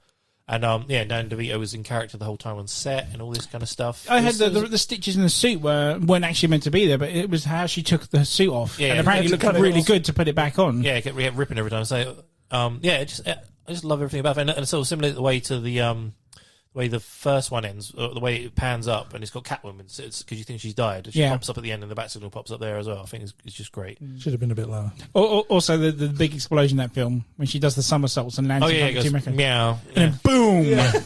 It's the bit where they have the fight on top of the. Penguin's like, I saw her first. Gotta fly. But when he climbs up and she's there and he they fight and he hits her, he goes, "How could you? I'm a woman." And then she knocks him off the edge of the thing. It's just so good. Yeah, even just a bit like the sort of, because in the comics there's very much of them of the sort of to and fro of the romance. They sort of did touch on it in that film quite a lot. And just a bit where she's sort of with the claws going down his thing, and then she sort of finds it with no body armor and just stabs him. Yeah, that's it. It's just like, Jesus There you Christ. are. Yeah, she's like, Yes. oh. It's like, and when they realise who each other are as well in the dance, it's like, when they Yes, dance, and then yeah, they want the to- mistletoe can be deadly for you. Yeah. Just so, yes, just such good. Their reaction when they know who each other is genius, man. It's so freaking good. But they timed it well, because as soon as they walk off that dance floor, boom, yeah. that was some perfect timing. Yeah, lucky coincidence is a Tim Burton. great, yeah, it's Tim Burton. Tim Burton, to be honest. I mean, yeah, so, And Christopher Walken. so yeah, that's my number one. It always will be. Good choice. Good choice. I was going to say, And the final. can I just spend the next hour ridiculing that movie? We'll save that for another podcast. Son of a bitch. Just bad mouthing Tim Burton and Batman Returns. No, my number one is Superman the movie, Christopher Reeve. Put money on that as well. The first one. Yeah. Nice. I know it's not the most accurate, and I know there's a lot of things wrong with it, but if it wasn't for that movie, I wouldn't like comics. So for me, that Oh, has to be wow. number That one. was the one that did it, is it? Yeah. Like, whenever you talk about Superman, I read Superman, I listen to some audiobooks. It's who I picture, Christopher Reeve. He's the perfect Superman in my eyes. What's your opinion on Brandon Routh's take on him? Brandon Routh, I feel like he was a good Superman. He was in a bad movie. But I feel like Brandon Routh had the best scene in a Superman movie with the plane. I love that scene. Saving that scene. The only thing I'd change in that scene is that John Williams' theme doesn't stop when he lands on the plane. Because like when the music starts kicking in, it's not the John Williams, but it's something else. And you've got the guy in the command center who's in charge of the plane when they're going up in space. Yep. And he's like, we got something coming in from the north, and it's coming in fast, and you just see the arrow go, and then you see him go zoom in, and then he goes, and you're like, oh, here we go. And I remember being in the cinema, and I was sitting next to my brother, and I had goosebumps. Baby. I was like, this is it. I've been waiting for like 30 years for this. Yeah. And it's going to be amazing. And then you hear the feet go on the rooftop, and then the music cuts, and I'm like, no, mate. But and the other thing is if you've ever watched the animated Superman series, in that first episode, well, it's the third episode because it was a 3-parter, he also saves a plane crashing in the middle of Metropolis. Yeah. And I wanted him to do something similar like that in Superman Returns, when he's trying to slow the plane down and he's lifting the wing. Okay. He's slowly spinning it, and then it gives way, and then he just floats up, and the camera looks at him, and then he just goes back down. I wish he had said, he does something similar like that happens in the animated series. He's actually grabbing the back wing, and it rips off, and he goes, "Oh, come on, Clark! I'm better than this," and then flies back after it. And just because I've seen that, I kind of want that to happen. Kind of want it to happen in the film. But when he flies down and he catches the plane, stops in the baseball thing, and they all cheer. It's just The best bit in that plane crashing is when the other wing comes off and he just punches through it like it's nothing. Yeah, He but just goes, why didn't the rest of it come down in the middle of the baseball thing? yeah, exactly. But It's a nitpick. I'm going to go back to Superman the movie now. but also if you've seen Brandon Routh, right? I know you haven't watched it yet, Nate, but the crossover that CW did this year, or last year now, when he was Superman again, that is he got his chance to redeem himself. Yeah. It was so good. It was really, really good. That's why I wanted him to do the TV show. But Yeah. So back to Christopher Reeve. Christopher Reeve, yeah, like I said earlier, where in that movie they decided to use all the house symbols as on their chest, and that's the family. Like, I just thought that was what was written in the comics, but later found out that was written for that movie. The whole bit, like when you watch it again, it does take a long time for him to finally become Superman in that movie. But I just love the whole Krypton thing, and then they even set up the second one with the Zod, Phantom Zone. And and all that, and then him being a kid growing up, and then his father dying, and he's all these powers, and I couldn't even save him. So he decides, what am I going to go and do? And he goes off, and that crystal calls to him, and then he goes and makes the fortress, and then he finds his real father. And then I think it's 5 years he's learning to be Superman, and he finally arrives in Metropolis, 2 hours into the movie. I can't remember how long it is. And then just him as Superman, especially when he saved Lois from the helicopter. I watch that at least once a month on YouTube. I'm not joking. Don't worry, miss. I gotcha. I like the reaction when he first gets changed. Like, goes, God damn, man! Yeah, that's a bad outfit. Woo! Brilliant. Because he looks at the telephone booth and it's not big enough, and then he goes in the swelly thing, doesn't he? Yeah. But like when he walks out of that Daily Planet and the yellow hat hits the ground and he looks up and then everyone's panicking. Like, I used to have it on VHS. I used to watch it. And there's a bit where you hear a woman go, when he finally catches her, he's like, you hear her in a real American accent going, oh my God, he caught her. I can't believe it, he caught her. But you don't see anybody say it. But when you go and watch it now on DVD, it's widescreen and you can see the woman on the left side. Oh, yeah. They cut her out of the shot. Yeah, it's great. And then, like, I remember watching Damn VHS. the making of, when they originally wrote that, he was only going to catch her. And then when they filmed it, they go, well, why don't we drop the helicopter? And, Oh, really? Yeah, and then they decided there and then, well, yeah, why not? Because we can show his strength as well, not just him flying. Exactly. And I love that. And then when he just like, I've exposed myself to the world, let's have some fun with it. And he just goes and flies and saves everybody else, stops the robber, even I though... love that. But this is the guy with the, was it crowbar, and hits him, and he's like, you got the shivers? Bad vibrations? Yeah, bad vibrations, yeah. But there's a bit as well when he's like, there's a jewel thief like crawling up the cat building. burglar. Yeah, and he's standing there like that. His cape should be falling straight down, but it doesn't. Because he's on the side of a building. But it's like the 70s, so I can forgive it. 70s nitpick. God damn it. And like, the thing I don't like is like, Lex Luthor isn't a well-known businessman that lives on the top of a tower and is like thinks he's better than everybody else. And like, He's hiding in this film, he's isn't he? hiding there with Miss subway, Tessmacher and Mr. Tessmacher! Yeah, Otis Spurg. it's an EDP place. Excuse me, Mr. Luthor. Yeah, Spurg. but like the first, I think like I don't know, the first 50 times I watched that movie, I didn't have the scene where he spins through to the subway. And then he goes through and he gets shot by bullets. That's the director's cut. Yeah. I never saw it. And then when I saw that for the first time, I was like, oh my God, where the hell's this been all my life? This is amazing. That must have been a lot of their budget on those scenes. Then there's yet another cut of it now. There's like the television cut. Yeah, I've got it, but I haven't watched it yet. No, neither have I. Yeah, I want to watch it. We might have to do that and then make a review of it. Yeah. Because it's got all the bits for the TV. 3 hours. Yeah. You watch it monthly on YouTube, so I'm sure you can do it. That's 2 packs of tissues. But I feel like, how long? I think like the normal movie's like 240, something like that. Yeah, the extended cut is like, it's only a couple more minutes, isn't it? I think it's like just that. There's definitely that scene when he spins down and goes into Lex Luthor's scene. But I don't know if there's anything else in it. Well, I thought there was something else. I thought there was an extra scene with Lois, but obviously not. The thing that really annoys me is that the ending of it when he spins the world back when Lois dies. I mean, I love it when he like flies up and he's like so pissed, and you just hear his father going, "You cannot interfere with human history." I love that bit so much. And then he spins around and turns it back. That was the ending for 2. So I want to know what was the ending of 1 originally. They've never said it because when they did the Richard Donner cut, they put it in for 2 because that was the original ending. Yeah. And nobody in all the special features I've ever watched have ever said, "Oh, well, we took that one and we put it at the end of 1 because they wanted to get it out." What was the original ending of 1? Was it? I never knew that. I wonder if it was Lois dying, and then they were like, "To be continued," and then Holy shit, that would have been crazy. Yeah, that would make sense. Yeah, I just don't know. I've always wanted to know that. Like, if I ever meet Richard Donner or somebody who was on that set, I'd ask them that question. That would be my number 1 question because I've never known. I want to know what it is. You can sleep. If anybody's listening and knows the answer, put it in the comments. I'd love to know.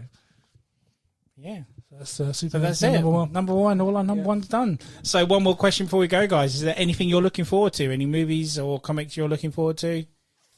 Definitely the Snyder Cut for Justice League. Oh, yes. Just because when that came out and I heard that, he got cut and everything, I found out so much information about that movie, and I've read so many different versions of the original script, or apparent original script.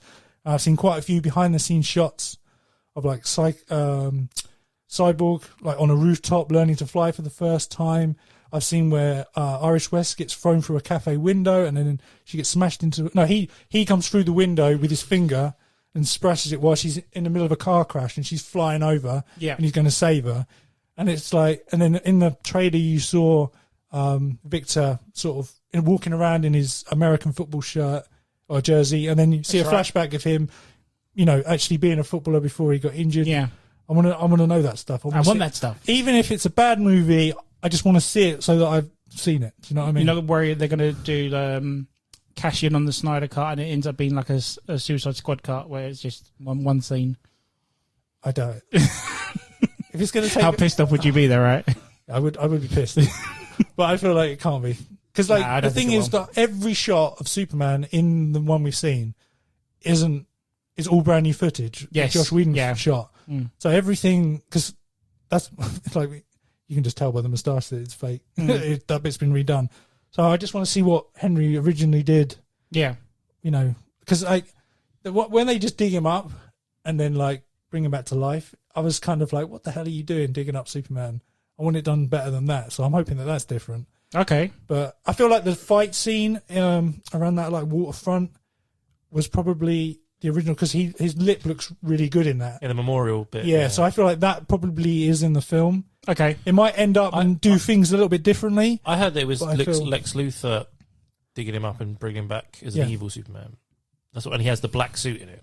That's why there were so many images of the black suit Superman. Because even Henry Cavill put a picture of it up. Yeah. But we know that's coming because they released a tiny like 10-second clip of that, didn't they? I haven't watched it. Have you not? I'm not spoilers. It doesn't matter. Like, we know it's legit anyway. Yeah. So I just that's definitely my number one by a long shot. Yeah. And then probably the next Wonder Woman. Yeah, I was going to say. Okay. The first one was nearly in my top 5. I love the first one so much, yeah. Yeah, no, I'm looking forward to the next Wonder Woman as well. I want them to sort out this Flash movie because Flash deserves.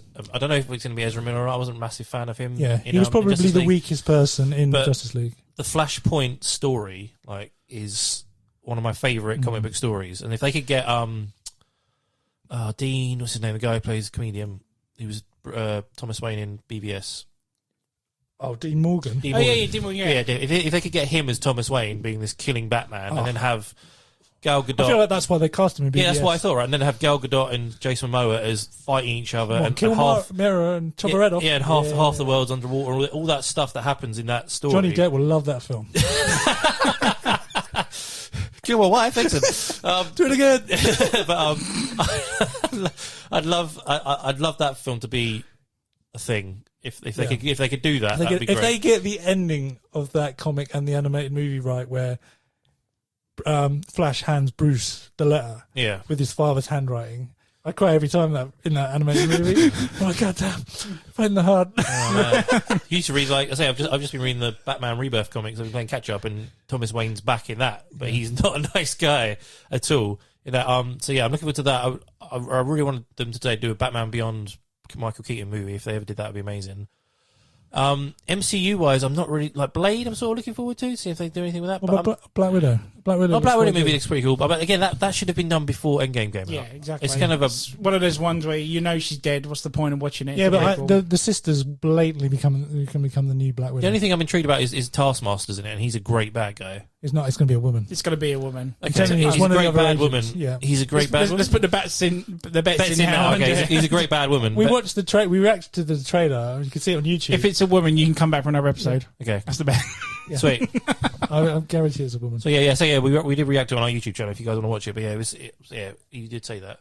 So the MCU sort of gone very quiet for me. The only thing I'm looking at comic book wise is there's a story coming out called The Three Jokers, which looks really and it's been teased for so long. It's basically at the beginning of Rebirth, which is like the new sort of DC universe at the moment.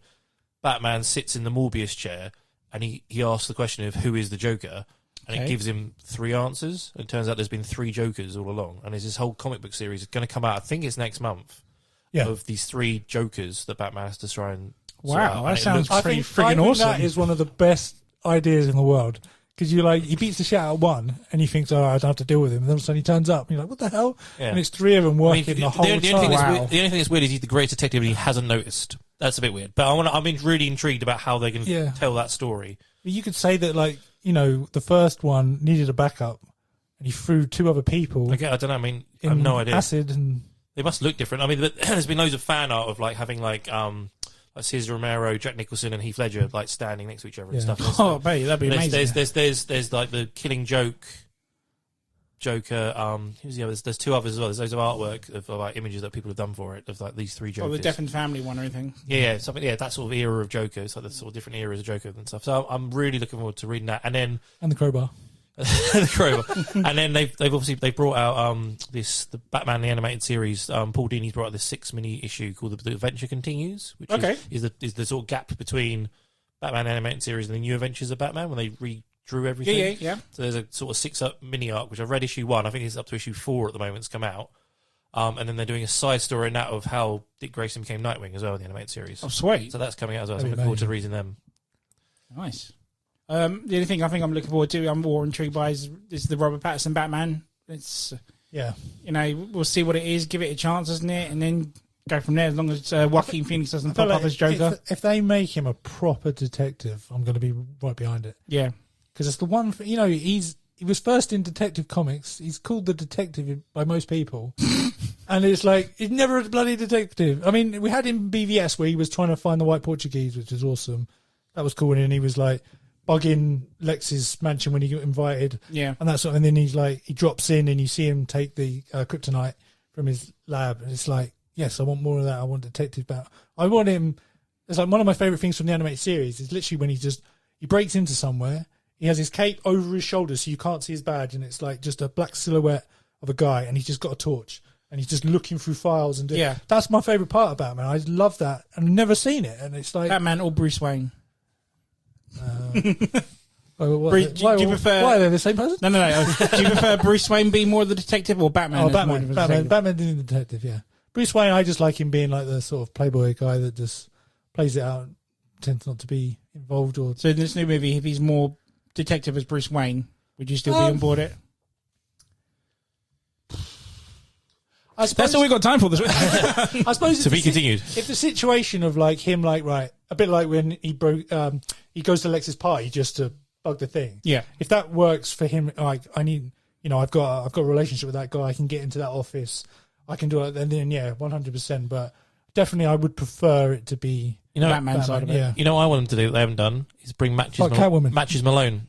Oh, Matches Malone, yeah, that'd be Make him dress up as his alter ego, like gangster. Yeah. And he does. So in the comics, Batman, he's got this persona called Matches Malone, which he dresses up as with like a moustache and goes to the underworld and talks to people, and he's like this sort of gangster. Yeah. Do that. They've never done that. That would be great. Do it for like 2 hours and you don't realise at the end he's like a Batman. nice little Easter egg, wouldn't it? Yeah, it'd be great if he's like, I need to go investigate this stuff. I can't be Bruce Wayne. I can't be Batman. Yeah.